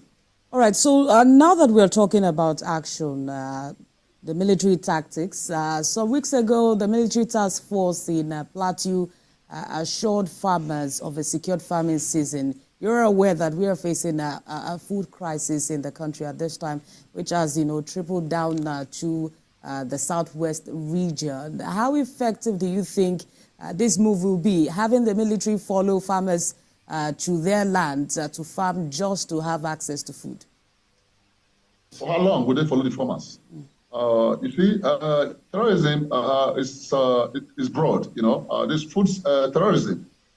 They also understand that the military are taking them out. And I will tell you, most times you will not see it on the media. The Nigerian military are doing so well. They have been holding these guys on, and if not for it being that is an internal engagement, I think these guys would have been history. But you don't tend to wipe them out on our people, and that's why the battle has been lingering, even though the military has also, made one or two mistakes in the area of operational deployment. Now we have soldiers in the battlefield every day, chasing these criminal elements they never founded. But if they keep on following these farmers, it's not going to be good for us. And what we need to start looking at is to build the confidence of these people, because terrorism, terrorists, what they do is to, first of all, instill fear on the people. Instill fear even to the military and the people of Nigeria. Then they start pushing in their agenda. So in the area of food security, the government should start looking at agricultural development, and also ensuring that we have a lot of land in our country, in our space. A big nation and with big land mass. We need to start pushing in. Okay, I believe you can see the Korea number now. Let me remove this. Can you see the Korea number? You see the Korea number? Get the number, copy the number. Because I have to go over to another thing. See the number?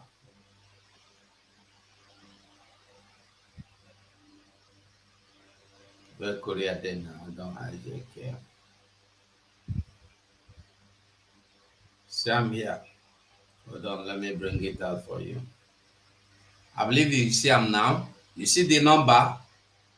+82 10 76 23 41 85.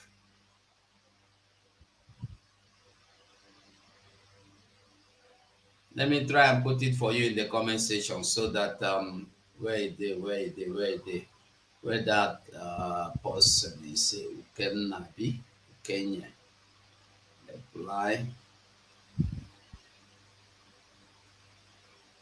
I give you the number already, so you should look for the number.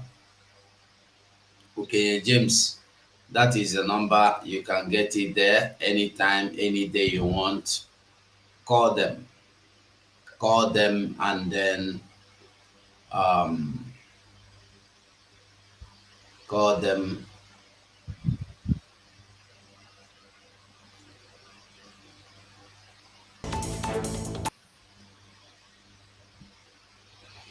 Okay. 555 Vision. I greet you, my brother. Ndewo. So now make we try enter Nnamdi Kanu own shoe. Make we talk small about Nnamdi Kanu. We don't see Nigeria situation, Nigeria picture, Nigeria reality, how Nigeria be, how Nigeria want be, how Nigeria no want be. The truth remains waiting be Nigeria to you. If you are looking at Nigeria now, what are you seeing? If you just open your eyes now and you are seeing Nigeria, what actually are you seeing? Are you seeing a country? What are you seeing? A country or a nation or a land or evil forest? I don't believe Nigeria is a zoo. I know the Greek call am zoo because in zoo, lion dey in own cage. Zoo, lion dey for in cage. Hyena dey in cage. Goat dey. Lion no fit enter goat place go chop goat. Dey happen for zoo. It's only in evil forest that you will see snake go swallow money. In evil forest, lion go eat human being. In evil forest, a judge go command the bank to transfer a frozen account, the money in a frozen account, into his or her own personal account. Only in Nigeria, python go swallow money. In Nigeria, we have Operation Golden Dawn in Biafra land, Operation Crocodile Laugh in Biafra land, Operation Crocodile Smile in Biafra land, Operation Python Dance in Biafra land, Operation Rattlesnake in Biafra land, Operation Cobra Sleep or what in Biafra land. Only in Nigeria you have Navy checkpoint in Biafra land, Army checkpoint in Biafra land. All the military, like 90% of the military are now in Biafra land. And the only in Nigeria, you see Nigeria, the only development they are bringing to Biafra land is military building, military base, and the prison. Why the place where you have this terrorist attack and the terrorists and the people trooping in the name they are coming to take over their land, you have nothing there. You don't even have a common checkpoint. You don't even have border control. You don't even have air force control. Even for air force to go fly from the air to control the land, no. Even navy, no, because it's only in Nigeria we see navy have their headquarters in desert. In Nigeria, navy have their headquarters in desert in the north. Only in Nigeria you see a place where no business is taking place. They have dry ports. When you have a place with water, you don't have seaport. You see, have a place, a business area, business dominated area. The most largest market, one of the most largest markets in all the markets, largest markets, about 3 of them in Africa. You don't have seaport, you don't have dry port. No, you don't have seaport. It's not because there are no sea, no water. No, because somebody choose to tell you there should be no seaport.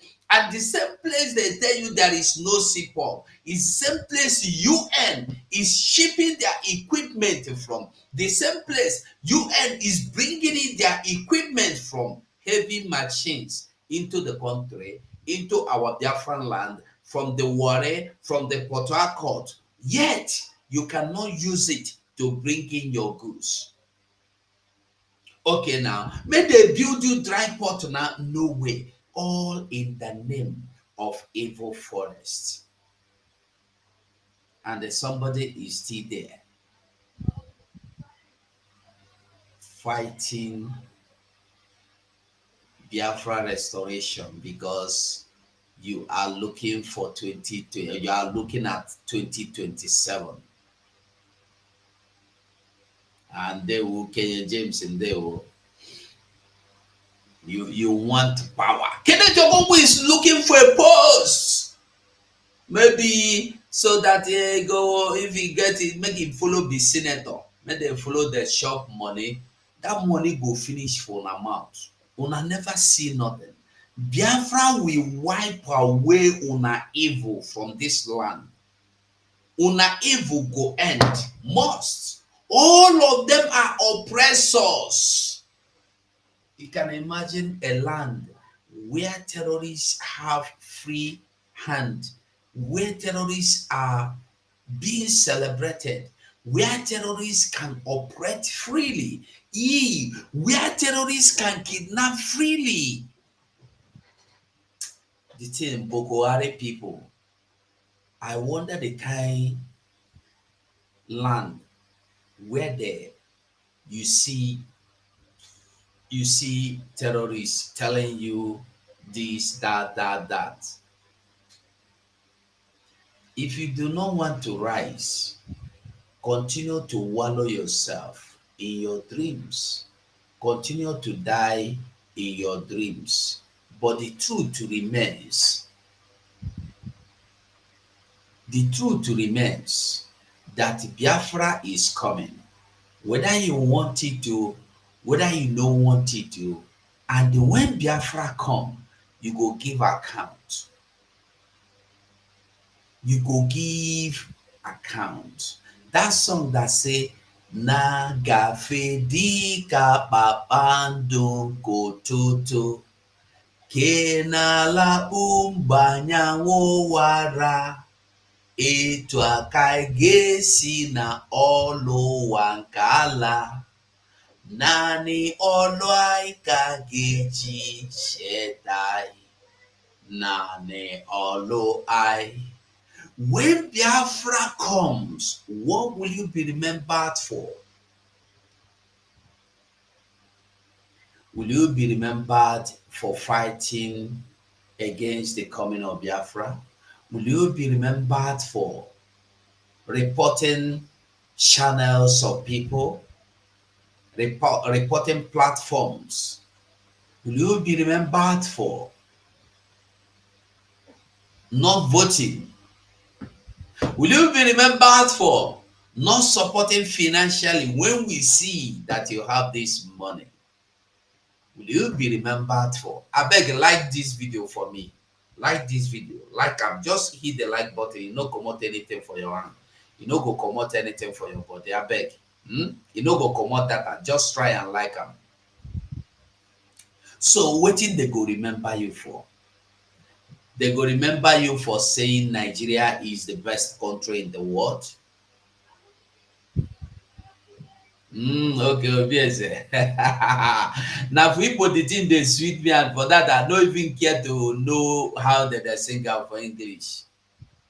Naga fedi kapapando kototo, kenala umbanyanwo wara, etu aka ga-esi na ọlụ ụwa nkala, naanị ọlụ anyị ka ga-eji cheta anyị.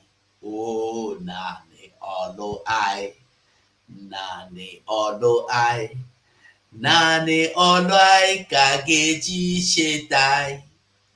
Kedu ajụjụ ị ga-aza mgbe Biafra ga-abịanụ? Ọ bụ ọlụ gị ka ga-eji cheta gị.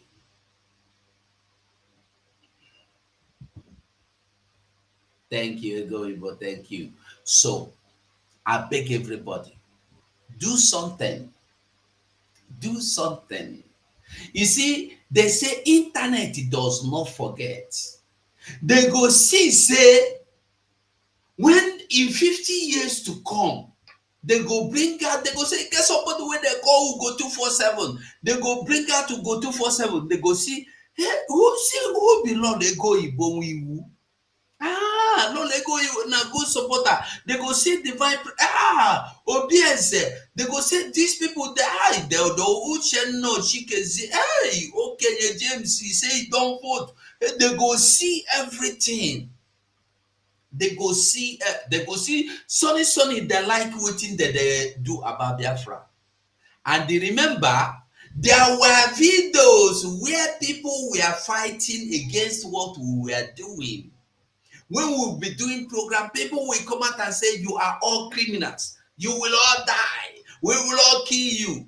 Those things, internet, they forget. People go dig them out that day. Maybe you go come out and say, na me want be senator. Na me be senator. Somebody go just go come that place. They come show you. Then you say, Simon go die. I go kill you, Simon. Biafra, useless people. Who know they deceive people? They go show you. What till you go do? You go hide yourself in shame like this. You go sleep. Internet is too bad, though. Internet is wicked. That is why we must be careful of what we do today. Because tomorrow, even when you are not there, this my video today. Obieze, thank you so much. Thank you for the super chat. like in next 50 years, when somebody come bring this a video, the what you go see where I say Obieze, thank you very much. When they bring fundraising, they go here say Amy Sammy do fundraising. He follow for in Liaison office. All those things will be kept, because even if I old finish, he die, my account, your account, Obi's account, Divine Precious account, Amy Sammy account, all of you, including me, our accounts will not die. Our children one day go into our account. You say, make we see what happen to our papa. They go see, say you get YouTube account where they go follow Biafra. They go bring her out. They go say, hey, my papa na good Biafra fighter. My papa, they support Biafra. When they bring the video where Biafra, they do fundraising, they go see you there. When they come call roll call, say, Biafran's de facto of Olu, of Omambala, of Akwa Ibom, of this one, they call their names. Your name go there. Hey! Abomination. Abomination. And they tell you, so many things go happen that people are not even thinking about. That is why you must get yourself, you must get yourself into your family. Go into your family. Go hide yourself. If you are in Spain, make sure you're in Spain. If you're in Canada, make sure you're in Canada. Even for no reason, be there for protection. For your own good. You think you are doing anything? Listen, nobody at this time is fighting for Biafra that is doing it for anybody. No, you are doing it for your own good. What I'm doing for my own good. What you are doing for your own good. But our problem is because we have been taught how to hate and not to love. When you see me, you begin to report my channel, make them block them, why they go listen to them, why they give a super, somebody go give me super chat, you go there, got the person, no give a super chat, somebody go do fundraising, you go call them for phone, why they do fundraising now? Because of wickedness. And you want Biafra to come. When somebody do fundraising, you don't want to make it do. When somebody come do video, you don't want to make it do video. Those that are hiding because they want to go to Nigeria. One useless man, you know, don't forget, sometime last year make voice audio. He say, they don't want to make we go home. We will go home and carry all these small peanut girls, go enjoy ourselves. You go leave your, and this not the people wait there for Lagos. You go leave your family and children for Lagos. Go village, go carry small girl. We need help. Instead, you go use that money where you get, give the girl, make it go school. You go use and carry and go sleep for hotel. These are their problems. This is why they are fighting against the coming of Biafra. Because when Biafra, as I tell you, make I go outside, they go, who you want to give money, sir? Who go look you? Those small girls you are taking advantage of in our communities because they cannot find food to eat. Because they cannot afford their school. Here, if you want to go school and you can go, you want to go school, your problem is say your papa and mama no get money. That one no be reason. You must go to that school. Government, your mama and papa go say they no get, government go pay. You must go. I want to ask you a question. If a girl of 10, 13, 20, even 30, even 1 million year old girl or person have access to good job, employment, school, house, food, light, water, what will make that person to follow old man for 1,000 naira? Today, I see one video where an old man of about 70-year-old, go there buy poison. He wan go poison somebody, they catch him. They ask him. He say because he give the girl 6,000 naira, make he do am krewa. The girl chop him money, no gree do krewa. So he wan go do am poison, make he die. Many things. That is why they don't want Biafra to come. But the good news for them is that this my phone no good. You know they carry call again. Now for computer it is share. I don't know why. Yeah? I don't know why. Huh? Think they tire me. No, God bless me. I know that same money buy phone. No they share. They call no they come. They call no they enter. So you when they call me, I know if it answer you. Okay, make I call you back for once.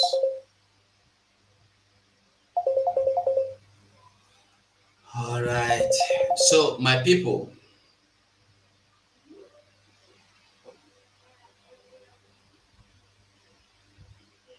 hello. And there wo. Yes, I dey hear you, Mazi. Good morning. There wo. Thank you. Yeah, I just want to, one of our brother, I think my name, that's Mia Idoko, is writing on the comment section. He want Mozambique number. We should help ourselves. All this is easy. We'll go to the website, www.ipobausa.org/donate. When you just log into the website, go to the contact us. You will see where they write contact us. Click the contact us. All the whole numbers, all the admin numbers, the whole contract numbers are there. All this is easy. So that you guys will have time to do your work. We cannot be doing all the whole work. We should help ourselves in one way or the other. This is for us. Biafra is for all of us. It's not for Mazugo or Survivor or Adadio Lamar. It's for all of us. So we should help ourselves. Sometimes we just, on your own private, I just go to your phone and log into the website and see so many things there. You have donate, you have the option to vote, you have all this contact. Everything is on the website. So we help us. The brother that is asking for Mozambique number, the number is on the website. Once you log in, go to contact us. Click that contact us. Yeah, I have posted the number here for him. I have given him the number. I replied him with the number. So The one he posted was the Korean one. I know. I just posted him now. He said his name is Casimir Idoko. I just giving him the number here. Yeah, I just posted it. Thank you. Thank you for telling me. Thank you so much.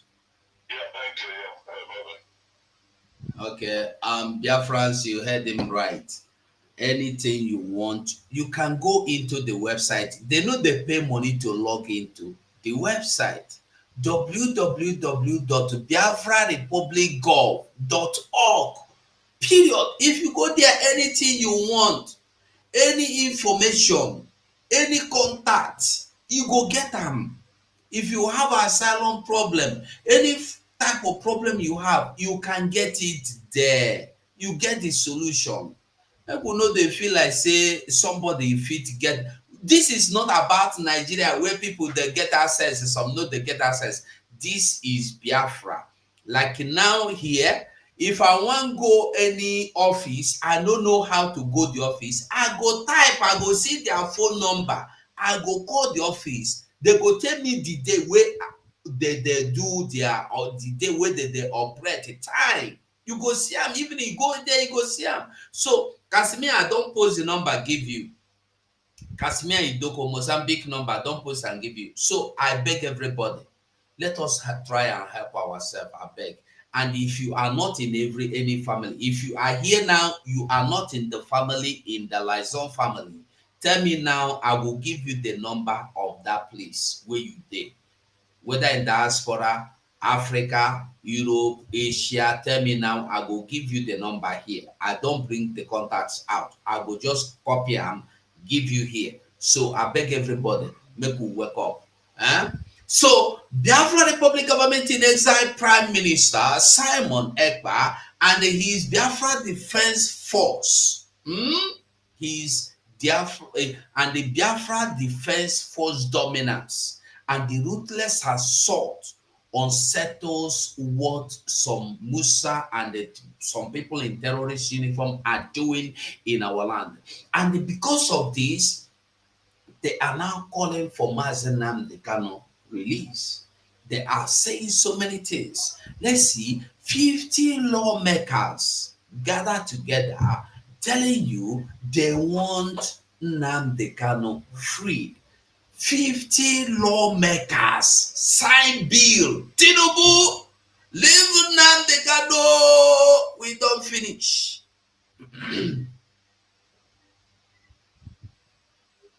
Okay, India,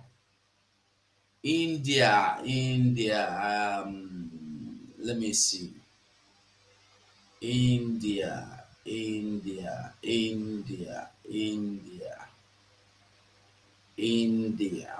Let me post India. That is India. If you are here, I beg notice that I go to see comment like that. I don't post India. That is India, I beg. So if you are here, if you need anything, you write Anosiam, write again. Just keep typing so that once in a while, when I take a glance into the this thing, I go see them. I don't put India liaison here now. So copy the number if you are from India looking for the number.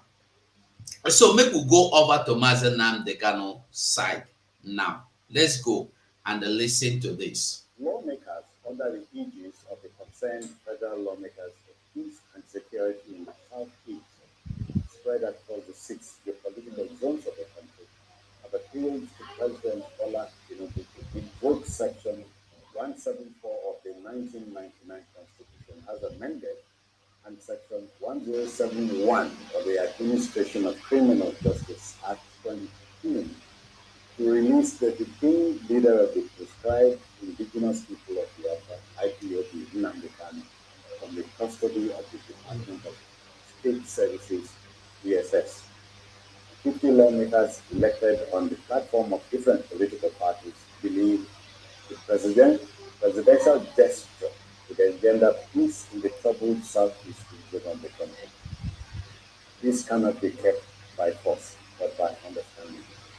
Absolutely. It's good, because you cannot continue to hold on to one person, while different elements, are freely moving about, causing destruction. Exactly a week today, I lost a member of my Senate family. Yeah. To this unknown government. They were in an exchange of fire with Binati. And this young lady, her birth price had been paid just for the wedding ceremony to take place. And she was shot. They killed her. Another little boy in my Senate family, his intestines, one guy. Thank God he was taken to the hospital, surgery has been done successfully. Now, this little boy, you see, when they come to hear social media, they go the lie. If you remember the time our prime minister talk about the little boy, and we see the video, now the little boy for Uli, I think Uli, yes, fully, I believe, where they do fully. Army, na army do am. But he come here and tell you say na decent. Wetin army don't do, Nigeria don't take responsibility. If say na mistake, they don't take responsibility. No. So na purpose desperate attack. They desperately go there, they release bullets into people's lives. You get it one where they go shoot inside the house where people don't lock. They go there shoot. The boy locked up. So one small boy just come back from school. 14-year or 13-year-old boy. that time 2 years ago. He just come, you see the military, they fear because not only in their house. He go lock the windows, hide inside house. If they eat food though, they shoot. The boy die for where they eat food. What did the boy do? I don't know. Okay, if the boy do anything wrong, why you no surround the house? Wait for the boy to come out to make you arrest him. You go shoot. Why you go they shoot inside house? We don't see them, they shoot for inside church. When people inside church don't lock the church because they see you, why should people be scared of the army, of the same army that we are meant to protect and defend them? They are not scared of them. And the same people you say that them be the terrorists, the Biafra Defense Army, you claim that they are the evil. People know they fear them. When people see them, they know they run. But when people see army, people they run. I don't know whether somebody they understand what me at the talk. When people see any security, Nigerian security personnel with gun, that because you no go carry gun, they have you say me. Anybody you see police, army, terrorists. If you know terrorists, you now you sabi what you get.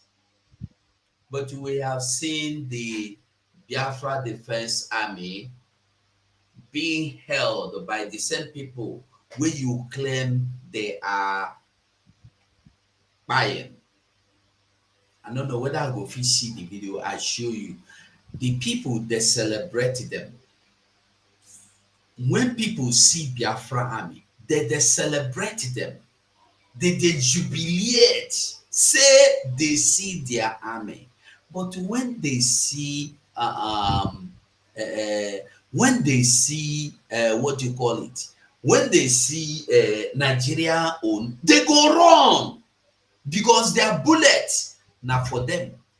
Instead of being for the criminals, instead of being for the terrorists, for the kidnappers, for the bandits, now for the innocent people. So this man now telling you, the criminals were shooting and it's a lie. They come here, they lie. They come here, they lie because they are scared. He's not lying because he wants to lie. He's lying because he is in Nigeria, where you are not sure of your next 1 minute. If he try here now, very sure to say that Nigeria army did this, you know, go leave this station now.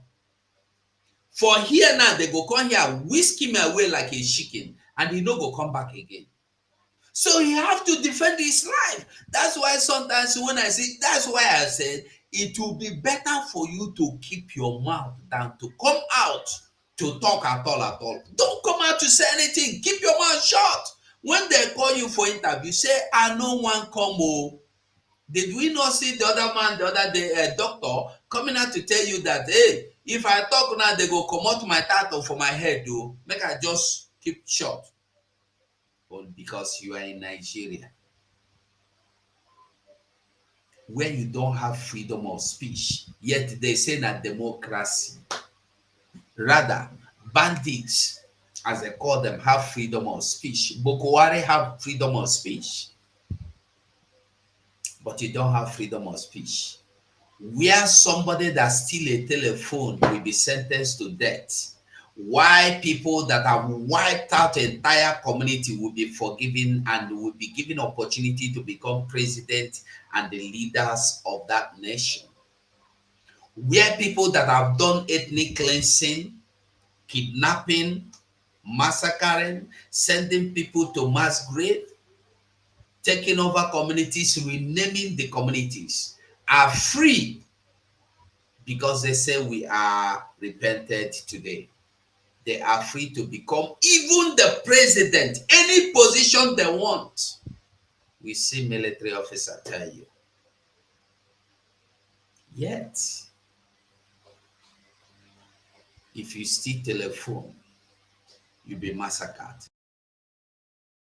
Stands having laid his arms and comes back, turns his way away from his negativity. He stands to be a president of this country. He stands to aspire to any position in this country. Why is he wasting his time? Opportunities are out there for them. Now, why is he wasting his time? General, a general. Oh God, listen. Stands having laid his arms and comes back, turns his way away from his negativity. He stands to be a president of this country. He stands to aspire to any position in this country. Why is he wasting his time? Opportunities are out there for them.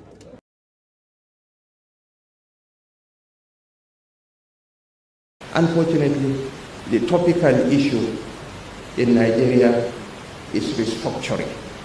Restructuring my foot. To hell with restructuring.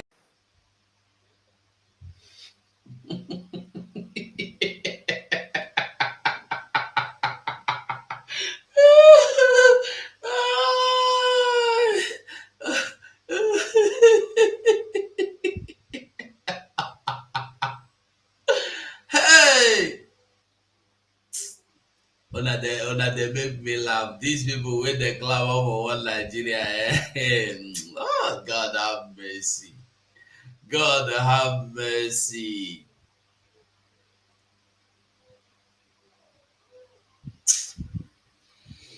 And he's, responding to people. You went somewhere, people who are going down, they just shot them, killed another person. Why? Why would people just be able to move freely and just open fire as if you are killing? You can't even kill animals like that. People will raise, people will raise eyebrows. And why? We just go about and just be shooting lizards or animals like that. I support what you have said. The time has come for us to take every measure that we can, outside of just using force. So let me add quickly, Nnamdi Kanu had dissociated himself from the madness that's going on. Yeah, Nnamdi Kanu said no more sit at home. No more sit at home. Nnamdi Kanu said that nobody should kill anybody. It's the people in the Southeast who are even suffering the most. They are making widows out of young lives. Sorry, but the story is not helped by the activities of that guy in Finland. You can neutralize, you have Nnamdi Kanu with you. Like they say, charity begins at home. Let's deal with the one we are holding. When you can work things out with him, let's see how we work out at least peace in the Southeast. Then the other man, the man out there, that one there, when we get to that bridge, we know how to proceed. But let's sort out the one we have. So, he said the man out there, he's scared of calling Simon.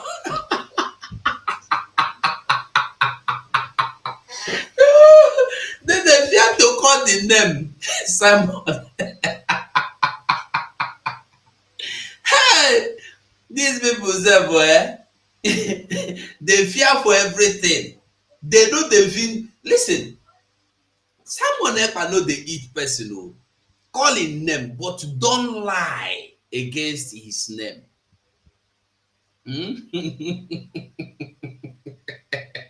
He said the man out there. But the man out there now who now?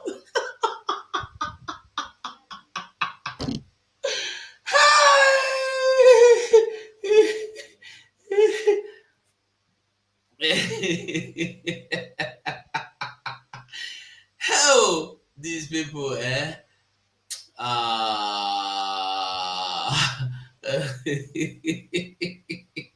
you see, it's good.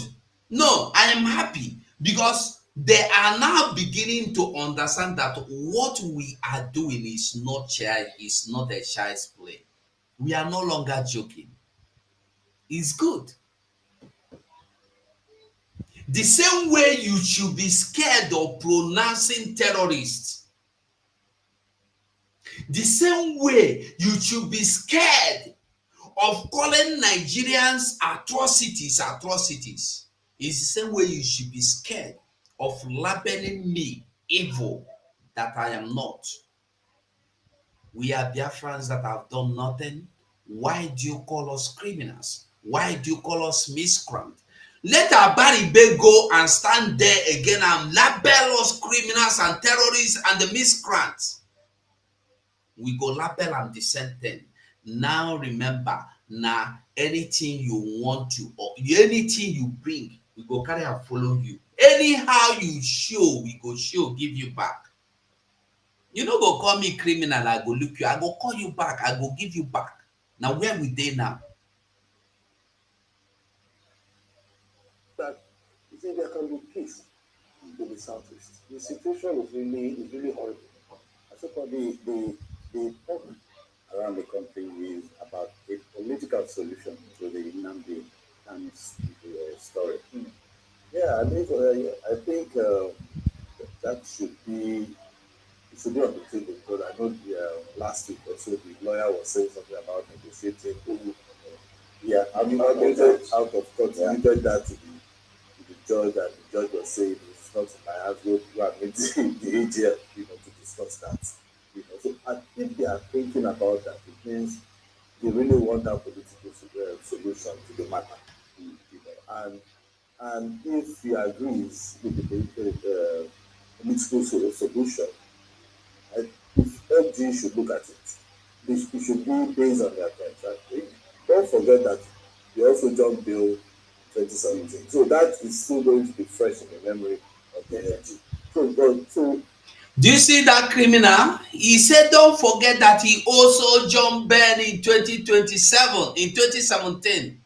But the criminal, this criminal you see here, is not telling you, don't remember that the Nigerian military went to his house trying to assassinate him in 2017.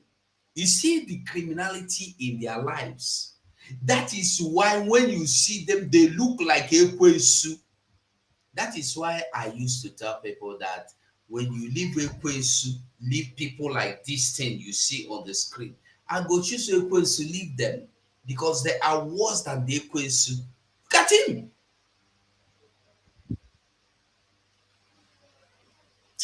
So the political solution, I will agree with it. Let him go there, let him negotiate. Even though now the candidate didn't come out plainly to say it on camera. But his lawyer is also muting that idea. And I think if the lawyer brings it to him, he would have sounded Nnamdi. Yeah, if he brings it to him and say, yeah, let's just take this solution, so that we will leave this Abuja and go back to our region and bring peace to the region. Because it is, whether you like or not, citizen, that particular crisis in the southeast region is affecting most of everybody around. Yeah. Even if you are going to the south too, sometimes you will be afraid not to go on a Monday because you don't know where you meet. Yeah. Because you cross through Owerri, you cross to Anambra before you get to to the south. Emeka, but this thing is a two-way street. My people will say, while you talk to the hawk that steals cakes, you must talk to the mother hen to keep the chicks away. So Nnamdi must play ball too. Well, at least you understand. Yes, I understand. But you see, yes, he was on bail, but the federal government still sent soldiers to his house. And tell that to Mumu there. Tell him to understand this. He has quickly run to tell you, don't forget he jumped bail in 2017. This man is not telling you the truth, what happened. And he will not learn. Tomorrow he will still wear suit like a monkey and go to studio to tell people how Nnamdi cannot jump bail. Look at the monkey baboon that even when before police, he will see police, he go shit for him, block us, trouser. He had to flee for his life. Somebody is on bail, and you still went after him. What did you expect him to do? To wait for you to kill him? Ask him. That was number one. Then error number one. Then number two, you went all the way to Kenya and renditioned him illegally. Error number two. Then the situation continues to worsen. What are you gaining? The chief of defense was talking of going to P.M.SIMON EKPA. You get Nnamdi Kanu as the situation changed. The situation has let him go. So the best thing for you to do things properly. Tell him, let him understand. Things say na to wear suit where they use starch iron, mumu. Then you the count how nam they cannot jump bell. Bell where you give them a bell where your papa give them. All the fools, you see, the people, the problem with the fools is that they don't reason. Their foolishness will always push them into error, mistake, foolishness.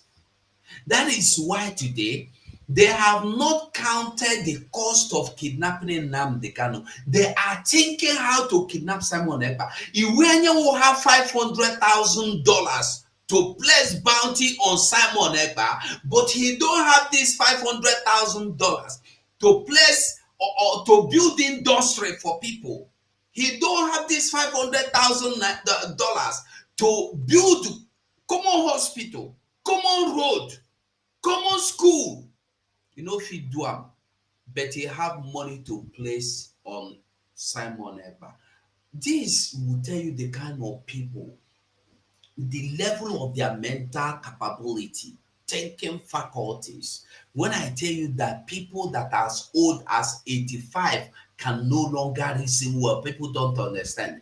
What will an old man of 85 years be reasoning enough to reason for you that is 40, 50, 10, even unborn? What will they be reasoning to be enough for them to reason for you? Taking decisions for you, making steps, moves for you, signing agreements and treaties for you. 85-year-old people.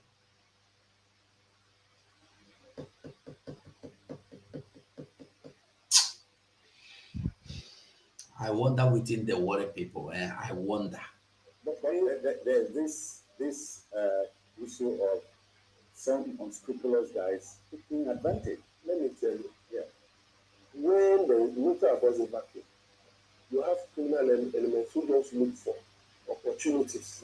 As they say, society prepares the crime, the criminal commits it. So they don't look for opportunities, to commit crime. You have cultists and different kinds of dangerous elements. Don't forget the prison break, some of those inmates have not been found till today. And then other jailbreaks in different parts of the country. So when you put all of those things together, Nnamdi Kanu has come out to say that yes, he is ready to help ensure that peace, security will come to the service. Of course, if somebody with you, you should work out times with him. Because if you insist on trial, if you just keep going, around from Federal High Court to Appeal Court to Supreme Court back again. And this thing is at the expense of the state. You're spending state resources. Yeah. But if you can work out a political solution in such a way that benefits everybody, it's a win-win for Nigeria. It is better to look at it, and say, okay, let's sit down. There are together information coming, the other side. And they look into it, and then maybe inviting governors, prominent politicians, traditional rulers, religious leaders from Southeast, and they sit down. How can we work something out? Sit down with them and work things out. No more a child, because I think that global faith is a very valid point, because the traditional rulers, men of influential men in South Africa need to be involved in any sort of negotiation whatsoever. So that if anything wants to happen, we know who we are going to hold accountable. Because the warnings are growing louder about the urgent need to release the incarcerated separatist leader Nnamdi Kanu from detention, as peace in his southeast region is daily smashed by violence and increasing economic destruction. IPOB militant squads, as well as unknown criminal gunmen, daily scour the landscape, whilst the people who are at the sharp end of this crisis cower from the savagery of their attacks and their fearsome reputation for inflicting unbelievable damage, both on security forces and on local communities that defy them. And as the conflict deepens between the militants and criminal gangs on the one hand and security forces on the other, there's a new push for a way out of the crisis before it's too late. Dozens of federal lawmakers from the House of Representatives across party and ethnic lines have written to President Tinubu urging him to set Mr. Kanu free and discontinue his trial. They say they are increasingly convinced that this will dramatically lessen the hum of mutual suspicion and lead to the restoration of peace in the Southeast. So what kind of response are they likely to get from the Tinubu administration? And how much would the lid be let off the gunpowder if Mr. Kanu remains in detention for the foreseeable future? Well, one of those whose voice is loudest in the chorus of demands for the release of Nnamdi Kanu is the member of the House of Representatives for the federal constituency of Ikwano Umahia under the Labour Party, Honourable Obi Agwocha, and he joins me now in the studio. Hello, Charles. Thank you very much indeed for coming. Good to see you again. Yeah, good to see you wearing a suit. Yeah, look I'm not used to seeing you in a suit. Without my LP logo, yeah, but I'm still Labour Party for life. Okay, well, just in case we forgot, eh? So basically, your calculation, along with those of your colleagues, is that it is not in the interest of the Southeast or the Nigerian people or the security forces or the Tinubu administration itself to keep Nnamdi Kanu locked up. Tell us why. Well, first of all, thank you again for inviting me. On Friday, many lawmakers in the House of Representatives, we met and agreed that the best solution is to appeal to the government of His Excellency Bola Ahmed Tinubu for the unconditional release of Mazi Nnamdi Kanu, who incidentally is my constituent. I represent him at the House of Representatives. He's from Umahia North. I'm from Umahia North. So it is my responsibility, as I've always done since I came to the House of Representatives, to speak for him. Where nobody else would, I would speak for him. And many others in that gap where there exists any perception of injustice or tribal discrimination in the administration of justice. Nnamdi Kanu has remained locked up despite so many court judgments in his favor. The Supreme Court held that everything should go back to the lower trial court. Now, we've been shouting to say there ought to be a political solution to this issue. And the last appearance in court, Justice Binta Nyako actually came up with the solution and said all parties should at least submit themselves to a political solution. Right, so you're encouraged by that. I am more than encouraged statement by the Federal High Court. Of course. Urging both parties to explore negotiation and the possibility of a settlement. A settlement. And I'm also more encouraged simply because the prosecutor in this wise, the Attorney General of the Federation, being represented by a prosecutor there, accepted to such settlement. The council they accepted to discuss. To discuss. Right. The council to Mazi Nnamdi Kanu also accepted. So both parties have accepted. It is only now within the time allowable to the time Justice Nyako gave for the resumption of trial, which is September 24th. So we are moving the political consideration to move it forward so that could be some negotiations worthy enough for the consideration of the trial judge. Although to be fair, the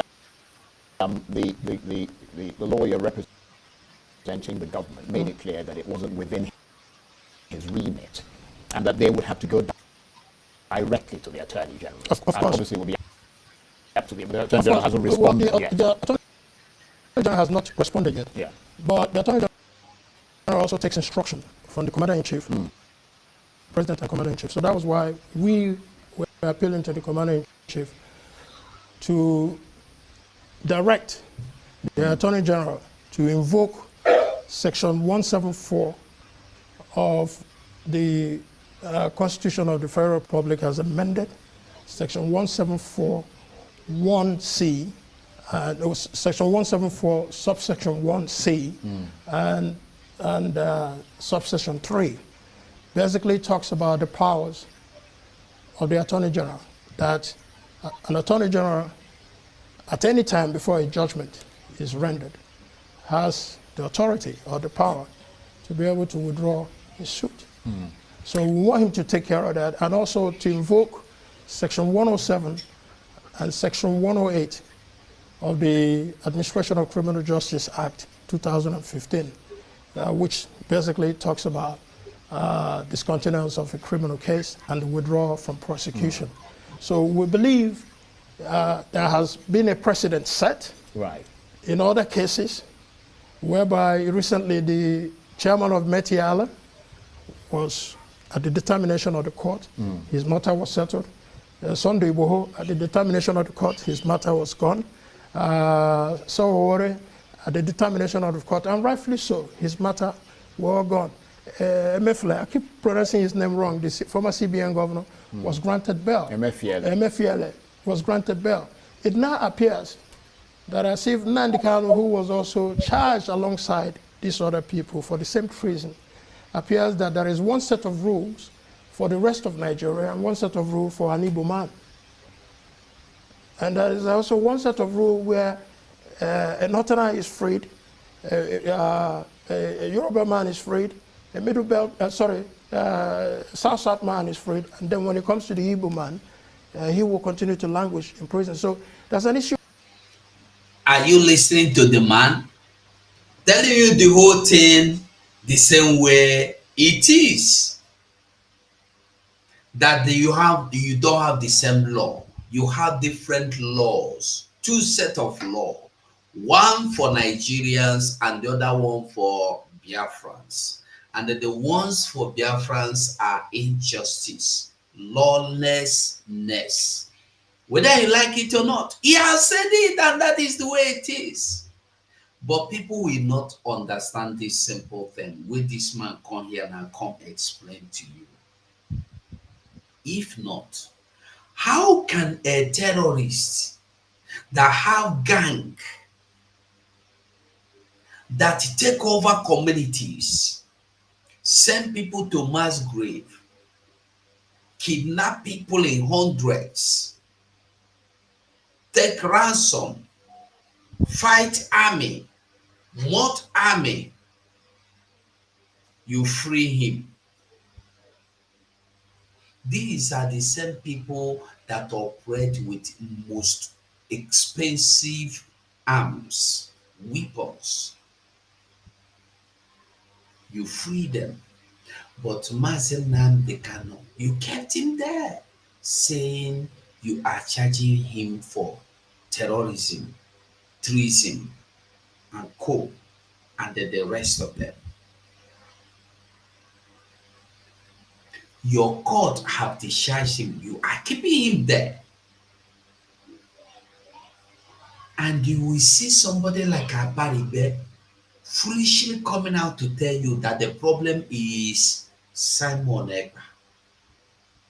Is Simon Ekpa the reason why you went to Kenya to kidnap Nnamdi Kanu? Now, that same Simon Ekpa that is your problem is the beginning of your end. Because by today, that same people you refuse to accept the reality, the truth, the fact about them, you will be forced to tell the truth, not accepting it anymore. Is now Biafra Defense Force, and all of you must call them by that name, Biafra Defense Force. When you come out and say unknown gunmen, I want you to tell them Simon Ekpa don't have unknown gunmen. Simon Ekpa is in commander of Biafra Restoration, Prime Minister of Biafra government. And in this Biafra government, we have Biafra Defense Force. Simon Ekpa is the prime minister in charge. So when you want to say Simon Ekpa voice, Simon Ekpa has no voice, but Simon Ekpa has no unknown gunmen, and the Simon Ekpa has no Eastern security. Simon Ekpa has no even army. Biafra has this. This army belongs to Biafra.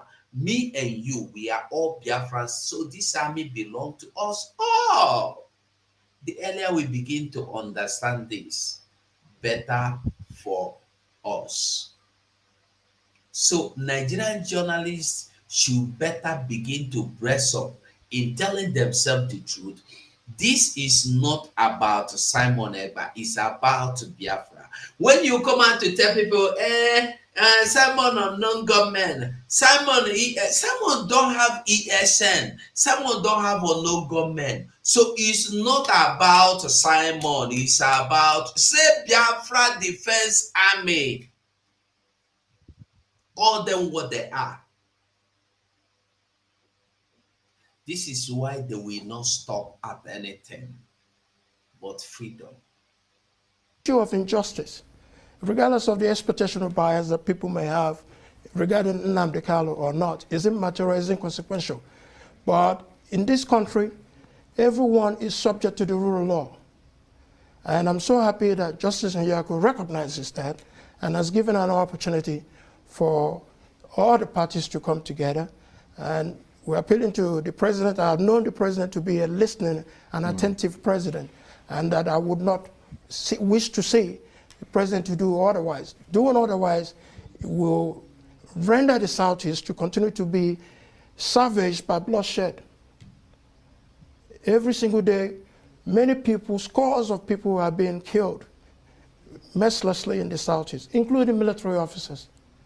The high level of crime and criminality, banditry, assassination, and kidnapping continues to be the order of the day. And these people are all taking advantage. This is all taking advantage of the incarceration of Mr. Kanu. Right. Because all these people are agitating that he's still there. But once we remove Mazi Kanu from de facto, then it's a lot easier to know those who are benefiting economically from crime in the Southeast and making Southeast ungovernable. And a lot of people are not going home now. Yeah, we're going to come back to that nettlesome question in a moment, but let's just go through what the action that you have taken, and you're one of those who spearheaded that action in the National Assembly. This letter calling for Nnamdi Kanu's release has considerable multi-party support, doesn't it, with lawmakers from the APC, from PDP, PDP, Labour, APGA, everybody, and even NNPP, right?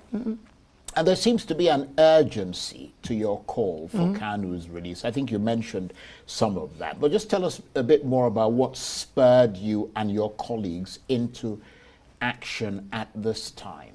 Well, what spurred me, like I said somewhere, was that I was elected a member of the Federal House of Representatives. And through my campaign, I ran on one single issue, that I would not be shut up in seeking the fundamental right of Mazi Nnamdi Kanu and others in that gap. And I've demonstrated that from day one. I've questioned everybody that needs to be questioned. I've lobbied everybody that needs to be lobbied.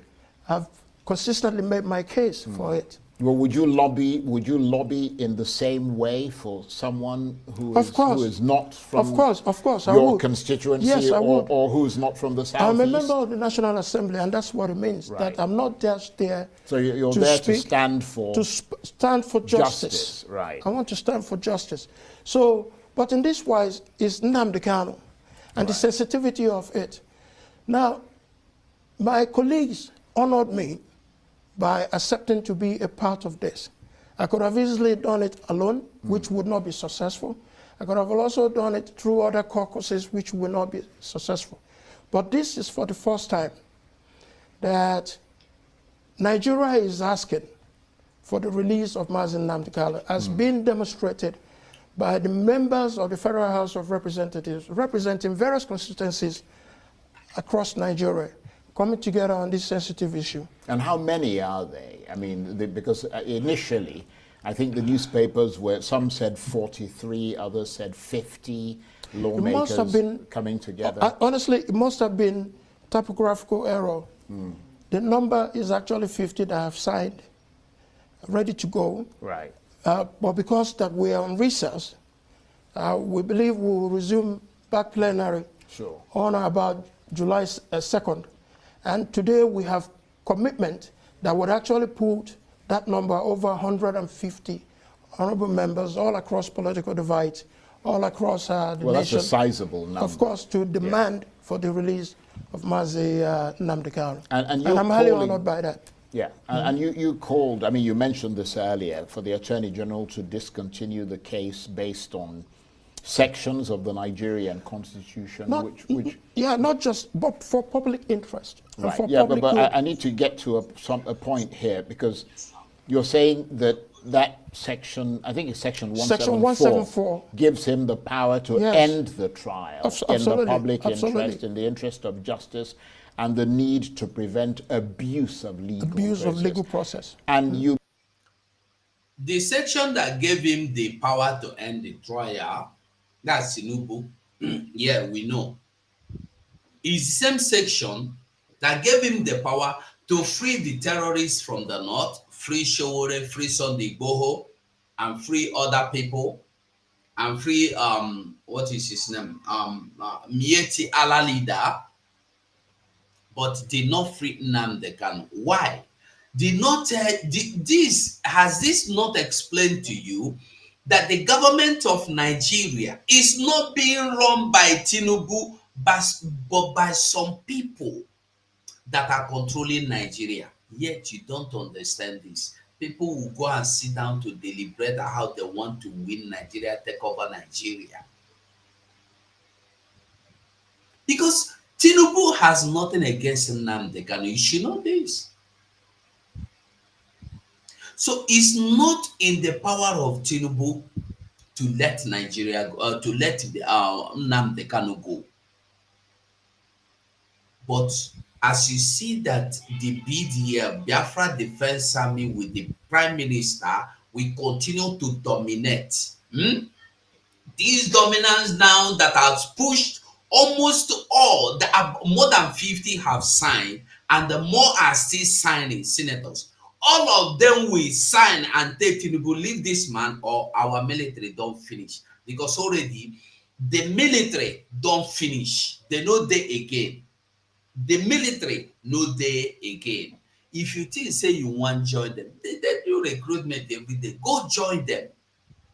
You go still finish like the people who don't finish. Not be to wrong. Come those people where don't enter Biafra land, you don't ask yourself where they. Where are they today? Not be to run, come out. When you run, enter inside Biafra land. Show us video.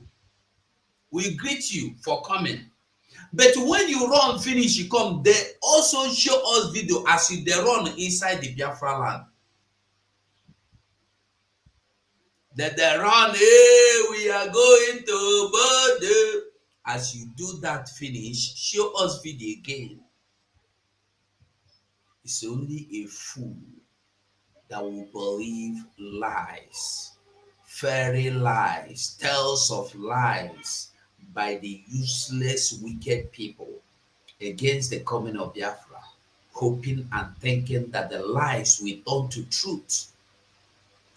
Yes, lie. Lies will remain lies. Lies will always remain lies. You believe that Nnamdi Kanu's case meets those criteria? Absolutely. Right. Absolutely. Right. And we expect that the Attorney General, in consideration of this plea, having set precedents as well, in many other cases that I've just mentioned, right, cannot come to Nnamdi Kanu's case and do otherwise. Nnamdi Kanu deserves the protection of the laws of the Federation, and like I said, every subject of Nigeria, has a constitutional right and due process. And just to reiterate that you believe that Mr. Kanu's release will help to restore peace in the South. Absolutely, without any gainsaying. Right. Without any gainsaying. If you look at what is happening in the Southeast. Like I said, what is the basis of the agitations that are currently going on? First thing they will point is the detention of Mazi Nnamdi Kanu. That's the first thing they will point. Now, if we remove Nnamdi Kanu from consideration, then it will make bare those who are enjoying the economic benefits of crime, high level of criminality, banditry and assassination and kidnapping in the Southeast. Like I said to you, the Southeast today, just like every other part of the country, I'm not just isolating the Southeast, but the Southeast today is ravaged by bloodshed. And the president cannot himself say that he's satisfied with an insecure Southeast. Neither the Southeasterners also satisfied with this level of condition going on in the Southeast. And have you been able to extract a commitment from Mr. Kanu himself about what he'll do and won't do if he's released? Charles, I am not unmindful that even when we talk about political solutions to this matter, the federal government will have an interest on the terms and conditions of what that political solution will be. And rightfully so. The federal government must have to be assured of certain conditions. Equally, Mazi Nnamdi Kanu will also be assured of certain conditions that both parties can agree on. Yeah, but it helps your case if you can advance it by saying that we've managed to get him to agree not to do ABC. Even without me saying that. Right. Look at the recent utterances of Mazi Nnamdi Kanu.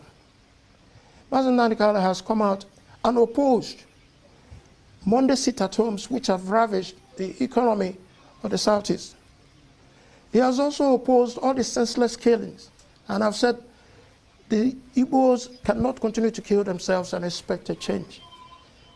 He has also opposed the high level of crime and criminality that is happening in the Southeast. He's also supported peace in the Southeast. He's also supported economic development in the Southeast, which he put all these things together. On the face value of it, it gives a more value added to this negotiation and to any government to accept. But like I said, I am not unmindful, that everybody will come to the table, but let's adhere to the instructions of the judge and come to the table. And then I'm sure the federal government will have its own conditions. Nnamdi Kanu will have his own conditions. As for me, I'm available as his representatives to be there to advance and facilitate the dialogue at any level that is required to reach about a settlement on this matter so that there will be peace in the Southeast and the unconditional discharge of my constituent, Mazi Nnamdi Kanu, to go home. So how do you think President Tinubu will respond to your appeal? Why wouldn't he respond to that? Does he want to put himself in a situation where one part of the country continues to boil and is unmanageable? Or does he want to put himself in a situation where, as the President and Commander-in-Chief, that the protection of lives and properties, which ought to be his #1 fundamental responsibility, is keeping faith in the Southeast? We cannot continue in the way we are going. Charles, many Southerners cannot go, Southeasterners cannot go home as we speak for fear of being kidnapped, for fear of being assassinated. So the governors are themselves stepping out to maintain the peace, but we need the federal government to come and do the right thing. And the right thing to do, outside of saying that it is intentional to have an Igbo man continue to lavish in prison, while the same people who have been charged in the same offenses with him, but that are not Igbos, have been given getaway, I don't know how to say it, monopoly. Get out cards. Right. And then because he is an Igbo man, then he continues to languish in jail. So at a point, this issue must have to be brought to a closure, and the judge has done all of us a favor to ensure that we seek a political solution and that we work towards it. Well, you're asking for his unconditional release, but at the same time, you're saying that the federal government will need to set its conditions for his release. Of course, well, the conditions could be conditions. There are a lot of conditions the federal government can bring to bear. There's also a lot of conditions that Mazi Nnamdi Kanu can bring to bear. Mazi Nnamdi Kanu can say, well, if you're going to release me, what guarantees do I have that you're not going to rearrest me once I leave the gates of the DSS detention. So this must have to be brought to bear. But unconditional meaning as well, that he's no longer going to be charged for the same offenses that have been lodged against him, which we hope that the Attorney General will make a statement in court or write to the presiding judge. And the law says that once that is entered for discontinuance, then his case must be totally discharged of. But you are convinced that if he instructs his Attorney General to discontinue the trial and free Nnamdi Kanu, I mean, I keep banging on about this because that's a critical point. It'll usher in a new period of peace and stability in the Southeast. The reason I say that is that beyond the fact of what you're talking about, the incarceration of an Igbo person or what, I mean, a lot of Igbo people are the victims of that. Of course. In fact, most of them are the victims of course. the crime. Of course. So they need to know that it will usher in a period of peace in their region and they can all go home and that the situation won't worsen. Absolutely. I mean, you just said it all. If we free Mazi Nnamdi Kanu from detention, the most important thing that will happen in the Southeast is for us to know, like I also said, those who are benefiting economically from the savages of bloodshed, from crime and high criminality, from banditry, assassination, and otherwise minded. They're there. Yeah, there are some foreign elements that are also part of this group. But 90% of those who are committing these high crimes and criminality are from the Southeast themselves. Right, because obviously we have to be careful that if he's released, absolutely, you're not going to have criminals committing crimes in his name, in his name, which would put him in a very difficult situation. Yeah. So he has a responsibility as well, if released, just like he has made pronouncements against Monday sit-at-homes, which has ravaged the economy. He had made pronouncements against the senseless killings. He has made pronouncements against kidnapping and assassinations. He had made pronouncements in favor of peace. He has made pronouncements in favor of economic development of the Southeast. I believe verily that if he comes out and sticks by these things that he has opposed and supported, it will be a new watershed in the Southeast, a turning point, whereby all of us can now begin not just to look at insecurity and security as we are doing currently now, but we will continue to look at it because it's important. But now we'll be looking at economic development of the Southeast, where a lot of employment opportunities to teeming youth will now pull them out of the battleground of insecurity. But we know that the federal government has in the past stuck to its guns, even when an appeal court dropped all charges against Mr. Kanu. They simply ignored it. Explored other legal options, even after it became clear that that extraordinary rendition was seen by experts to have created a permanent barrier. Not just experts, the Supreme Court ruled against that. But they believe that it should have created a permanent barrier to his prosecution. But even in the face of that, he was never released. He was never released. That's what I'm saying. Does it exist in this federal republic that where it matters to an Igbo man, then there are two laws, one for other Nigerians that will have consideration of the administration, whether it be previous administrations or this current administration, and another one just for the Igbo man. What we are saying, due process. Every subject of Nigeria is entitled to due process and protection of the law. Nnamdi Kanu is no different, and we must accord to him the same regards, the same opportunities of law as we have given to Sunday Igboho, as we've given to Sawore, as we have given to the chairman of the Metiala, and as we have given to many alleged terrorists, Boko Haram terrorists, that have been released from prison over time.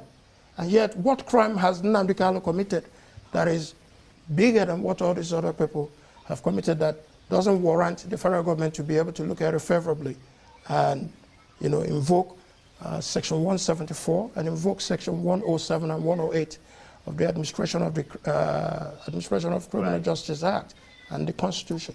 So if President Tinubu doesn't respond positively to your call? I know you've expressed optimism, but if he doesn't respond positively to your call, what will be your next move? There is no next move because I believe he would respond. No, but just in case he doesn't. No, I'm just saying, I am optimistic. I am committed. And I am, prepared to continue to be engaged to play this out and positively.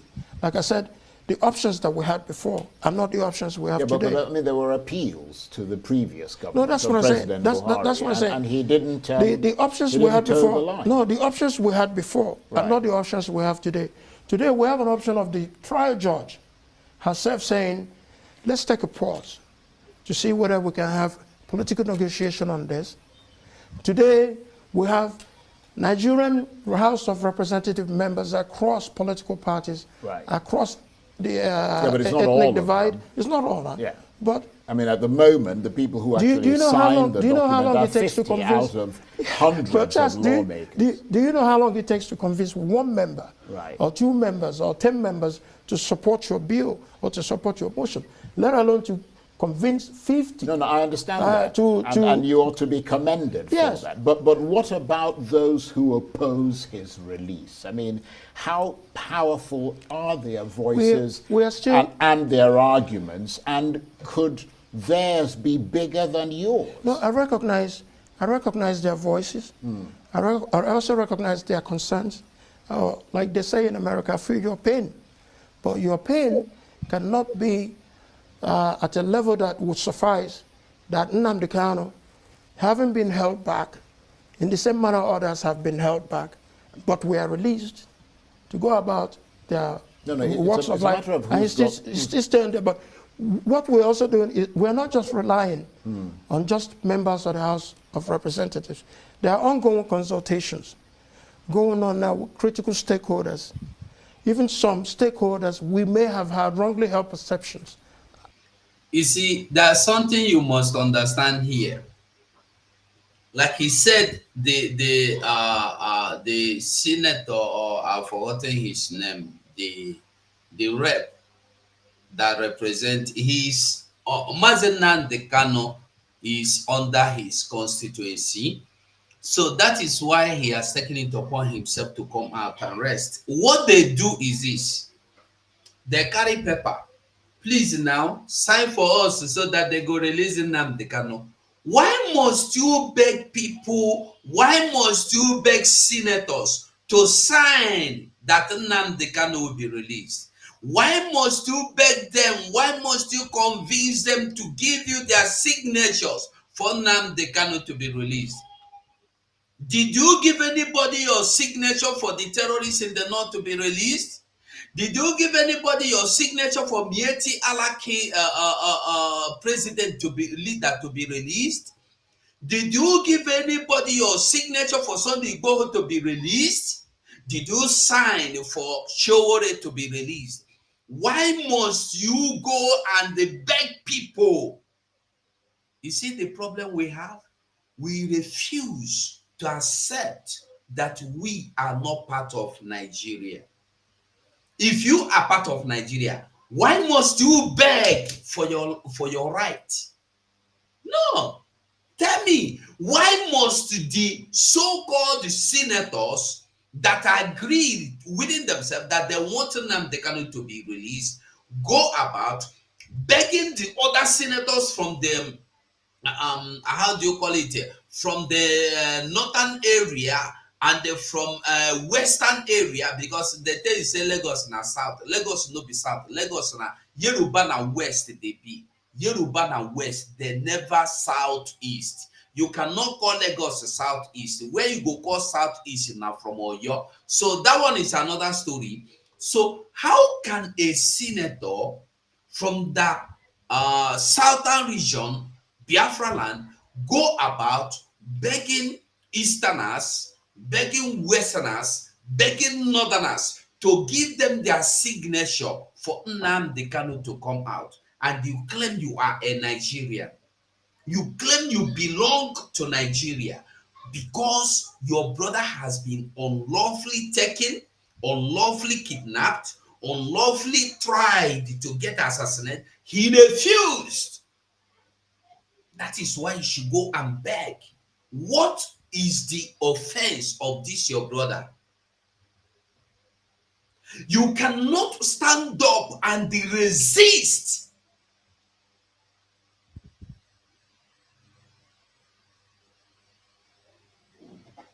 You see, this narrative where these people they give, now my own anger, now they vex me on top. It's only when it comes to Biafra land, the Igbo man precisely, you will beg for your life. You will beg for your allocation, which you will never get. You will beg for your position. Even for you to become a common traditional ruler in your papa house, you have to beg northerners to give you their signature. And you say you are a part of that country, Nigeria. I don't know why people are so blinded to see that Nigeria is not their own. No. I don't know why. Now a senator is telling you that they have been able to get more 50-50 lawmakers to sign for them the bill that Nnamdi Kanu should be. And let me tell you, it's just a signature they are signing. It's not that they are speaking. It's not a bill that they are passing. Signing the signature is not standing up in the red chamber to tell Nigeria, to tell your president, to tell your senators, Nnamdi Kanu must be released because you have no charge on him. They cannot do that.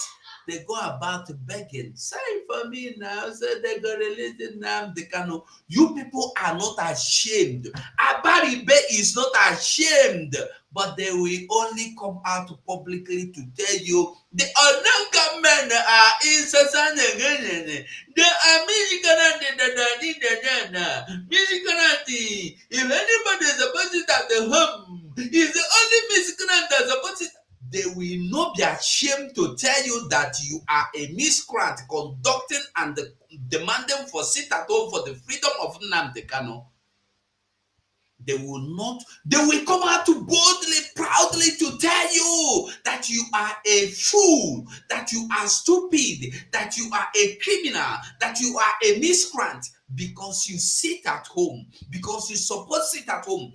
Okay, now I accept I be miscreant, Abaribe and co. Why are you not bringing out Nnamdi Kanu? What has Nnamdi Kanu done that warrant him remaining incarcerated for 3 years now? What did he do? Tomorrow go complete 3 years. We'll not go kidnap him for Kenya. No, now on the 12th of June, 12th of this month, you remember, because they kidnap him for Ghana, for Kenya. Now the time when they carry and come Nigeria be 26th. It's over 3 years now. They have kidnapped him. And you are begging. You go beg to sleep with your wife, you go beg. To marry your wife, you go beg. To give your wife belly, you go beg. To buy motor, you go beg. To drink water, you go beg. Una no dey shame. Una no dey shame. Shameless people. They beg signature, beg this one, beg this one. How many times have you seen Funanis come to beg you for their signature for a terrorist to be released, though? A terrorist, though, that is causing mayhem in that place you call the Zoological Republic. We've seen them being crowned kings of Fulani land. We've seen them being employed into custom services, army, police. And you have seen a major general come out to tell you that they are free to repent and get any positions they want. And yet you are here begging for your brother. Stands having laid his arms and comes back, turns his way away from his negativity. He stands to be a president of this country. He stands to aspire to any position in this country. Why is he wasting his time? Opportunities are out there for them. Did you hear that? A major general is telling you this. A general, not major general. A general is telling Boko Haram that you come. But you are begging for your brother that has done nothing. And you believe you are in the same country with these people. I don't know when my people go open eye. I don't know when my people go open eye. Bible say my people perish for lack of knowledge. You are in a place that you have been rejected, you have been despised, you have been casted away. Yet you have never come to realize it. You don't want to accept it. You don't want that. People are good in accepting lies, in believing lies, living in lies. Until you wake up to begin to believe the reality. Are they sorry for me? Keep begging, go and beg them. Beg him, go and beg Funani to release Nnamdi Kanu. Why can't you challenge them for once? Have you seen anybody stand up? Have you even anywhere? If they hold a common Funani criminal, you will see the Northern Consensus Movement come out to issue instruction. Oh, they are not begging you. They will issue an order within 48 hours. We want this to happen. We want that to. You remember when Governor Otim went to Lopanta, the cattle market, and they locked it and chased the cattle marketers away, and they said that this place should be turned into daily market. The Northern Consensus Movement came out and they tell you, we command you under 48 hours to restore our people to their market. If not, within 10 hours, Oti gave them back the market, and they forget the investigation, and those we saw their bodies there, skeletons there, all those things don't close because some people come out to speak. When will you speak and they have volume? No time. And you believe you're in country. Support Biafra now. Now. If you refuse to support Biafra now, I dey sorry for you. Make we listen to him finish. About the way they handled certain issues on this matter. We're talking to them. Right. We're talking to our governors. We're talking to our distinguished senators. We're talking to friends of Igbos to say, please come. Let us all work together for the first time, getting an issue, a sensitive issue like this that borders on you're aiming to overwhelm those who oppose it. Of course. Because the reason I say that is that Ohaneze Ndibo say there are some governors and National Assembly members, quite powerful people who are working against Mr. Kanu's release. I wouldn't know that. What it's informed published I wouldn't know what may have informed Ohaneze to make that statement. Of course, I don't even expect that on this matter that we'll have a consensus on it. Is not plausible to do that. You can never have a consensus. But I believe that we can have enough consensus that will speak to the mind and speak to the heart of Mr. President. Are you getting the message that he know that they will never have consensus? But he believed that they should have enough consensus. Are you getting the message? Why are you wasting your time? Repent now and accept Biafra. If somebody is preaching that you should repent and they come to Nigeria, that terrorists should repent and they come and they become president at any position they want. Listen, he said any position they want to. Oh God, hold on. Listen to him. I said earlier, Mr. President has demonstrated that he is a listening and attentive president.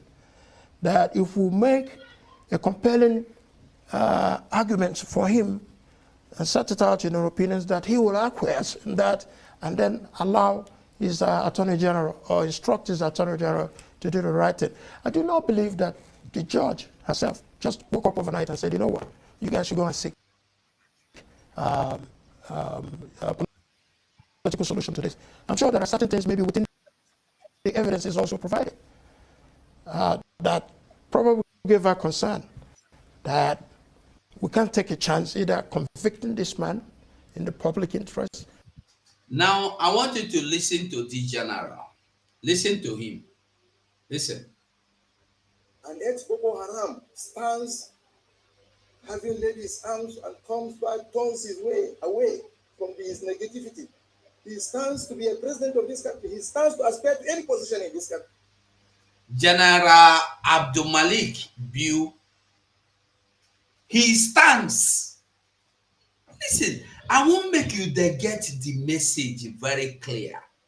An ex-Boko Haram, that is, an ex-Boko Haram, he means is when you repent, you become an ex-Boko Haram. That's when you repent, you stand the chance of becoming the president. What of when you did nothing? When you finish schooling, what chance do you have? Nothing.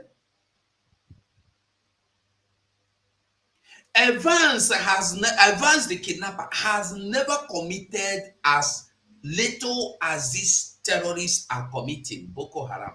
But he has not been given the opportunity to say, I want to repent or I am not repenting. No, he can never be given that chance. And you are here believing you are in the same country with these same people.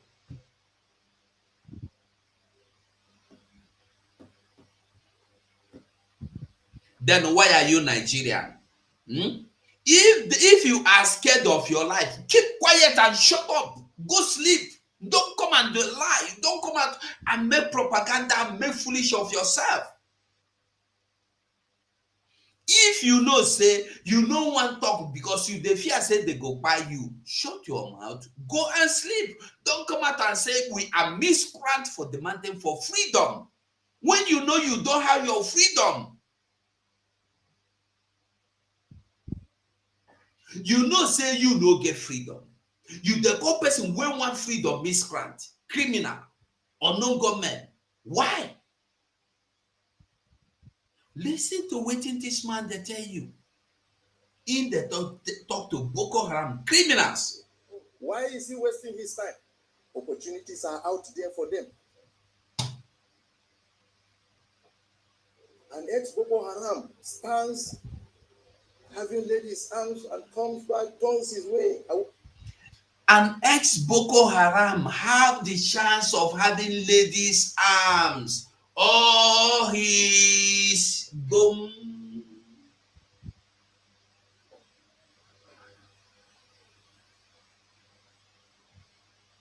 Listen. Away from his negativity. He stands to be a president of this country. He stands. A Boko Haram repented Boko Haram stand to be a president of Nigeria. A repented Boko Haram stands to be a president, Nigerian president. A repented Boko Haram stand the chance of being Nigeria president. But Nnamdi Kanu will only stand the chance of dying in prison for doing nothing, only for saying, stop killing my people. Let my people go. That is the act of terrorism. That is the act of treason. That is the act of felony that he has committed, that they want to try him for. But you are calling terrorists to come and repent without any penalty. When you hear repented in Boko Haram, you think that they have gone through prison. I thought the person that should be a repented terrorist should have been the people that have spent 20 years in prison before considering them to be repented. But these are the people that are still carrying arms, fighting you, murdering you in numbers, and you are calling them to drop their weapons and say, we repent. And the last month we had over 1,000 of them repented, and Musa was proud to come and announce to you. This month we are waiting for the number that will come and repent, because they repent in numbers every month, and Nigeria will be proud to come and announce them to you. And when I ask for my freedom, you call me a terrorist.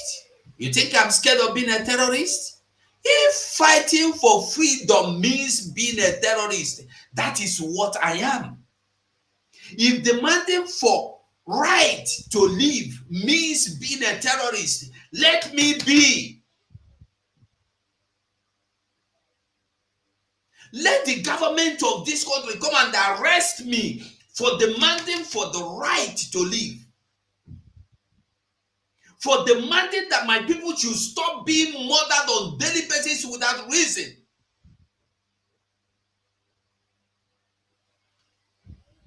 You come, you bomb my market, I go come back. You come, you bulldoze our houses, we go back.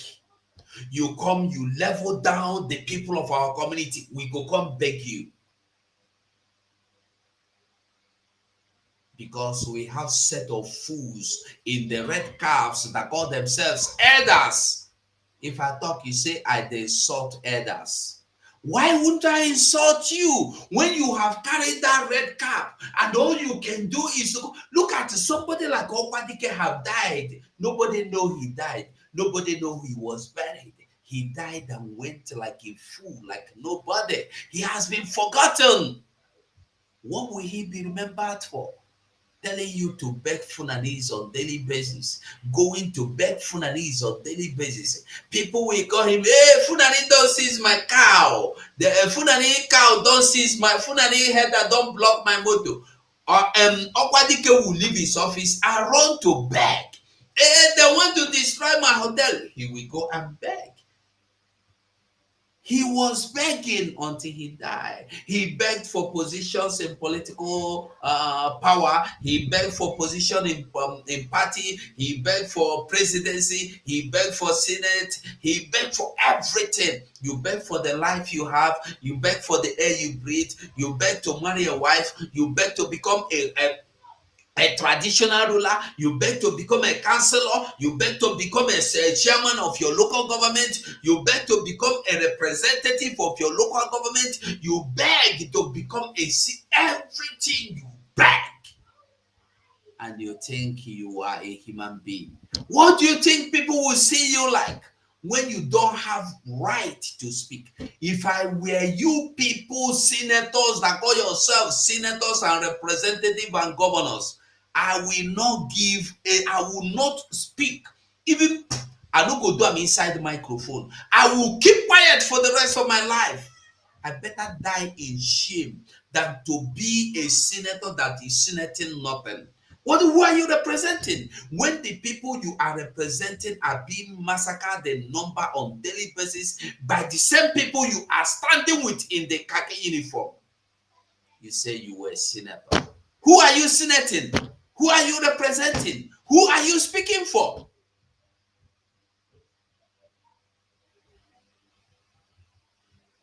Who are you speaking for? Somebody cannot stand up to condemn evil happening to the people he is speaking for, and you say you are a speaker. You cannot stand up to speak against what is happening to your people. You say you are representing them. Representer and the speaker, my food. Not be only on Asabi talk my food. Asabi talk my food. Representers and senators, my food. Governors, my food. Speakers, my food. Reps, my food. Senators, my food. Abari Bay is a miscreant as well. Not be only you Sabi call person a miscreant. Why you go call me miscreant? Because I tell you, say what you they do there, you they useless your life. I believe Abari Bay have children. His children will not be in the homeland. His children will not be in Abuja. If you know that you have a country, why would your children leave that place? I am in Spain. In this country, the king You know the king of Spain? King of Spain children, they go school for this Spain. They know they come out. If they want to go abroad, outside Spain to go to school, it's on their own will. When they don't grow up, reach 18 years, or when they don't finish university, maybe they just want to go and get knowledge of something. That is when you see them leave. But our own, we want born our Peking for America. We want born them for Japan. We want born them for... Why are you going there to give birth if you have a country?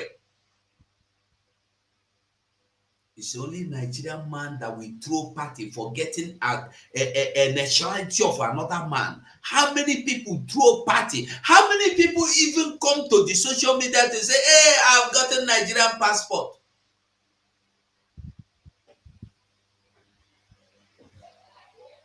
We must wake up. I've been here for almost 4 hours, 3.5 hours now going. I don't even know, say time don't go. Like this video for me. If you don't watch me, like this video for me. There has never been anything like a Nigeria. If there has been, it's not for you. It's not for you. You have never been part of Nigeria. Even before the amalgamation, you have never been part of them. Remember, before 1935, our people have been paying the price in numbers. Our people have died in numbers, thousands, hundreds of thousands. Our people have died. People have been murdered. And when I ask, the same thing Ojukwu demanded, they call him a terrorist. Stop killing my people. You say him be a terrorist.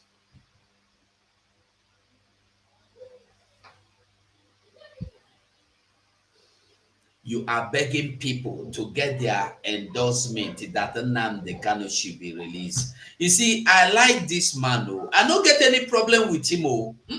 It's not about him. It's about all of them put together. When you know that what you are doing is a useless idea, don't bring it to the out. Don't bring it to the media. You better keep doing your uselessness in the secret.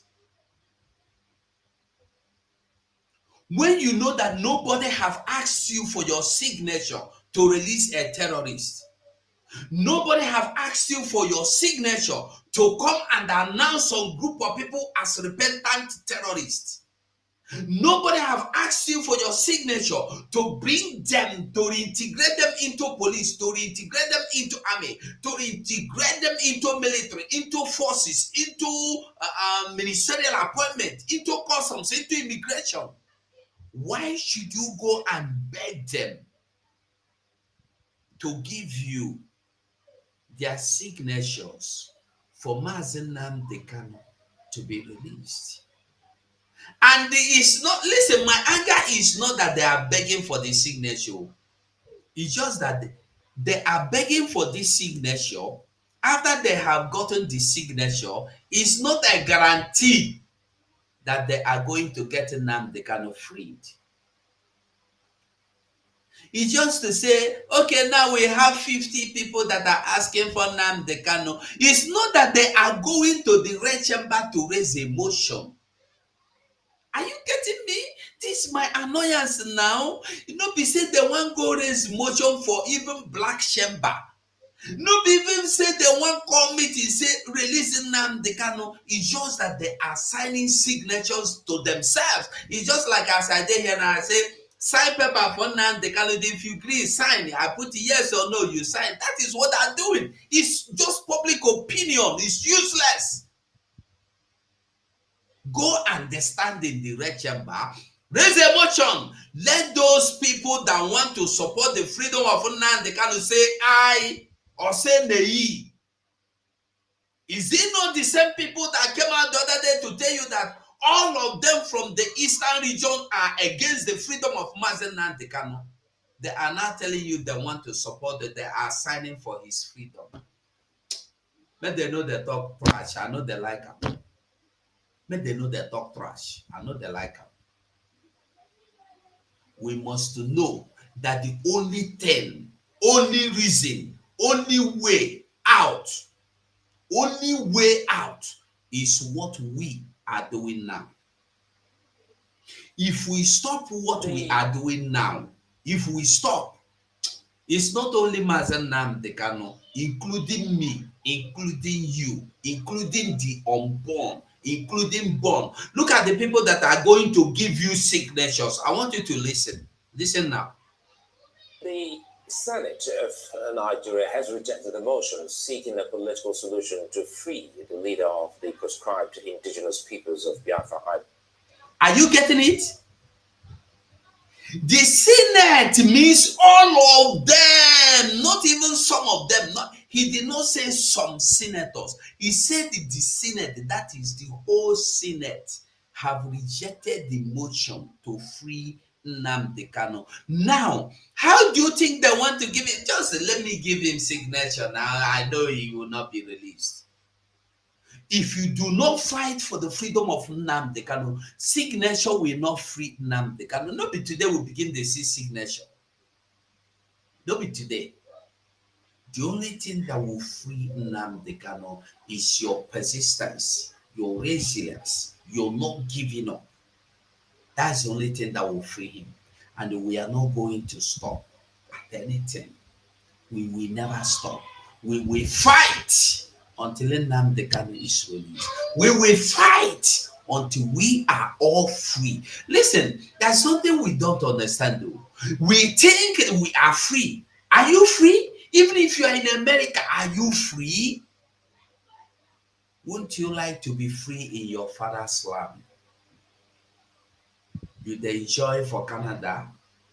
You'd enjoy for Europe, where heat go come out. This fan now they blow heat. As you see them, they blow now heat, they blow. At least for Africa, if you put them, you go they blow fresh air, give you. When cold to come now, wahala. No time is good. You think we are enjoying it? If we will put ourselves together, we have it better than they do have it here. They don't get oil, but they are living better than you that have oil.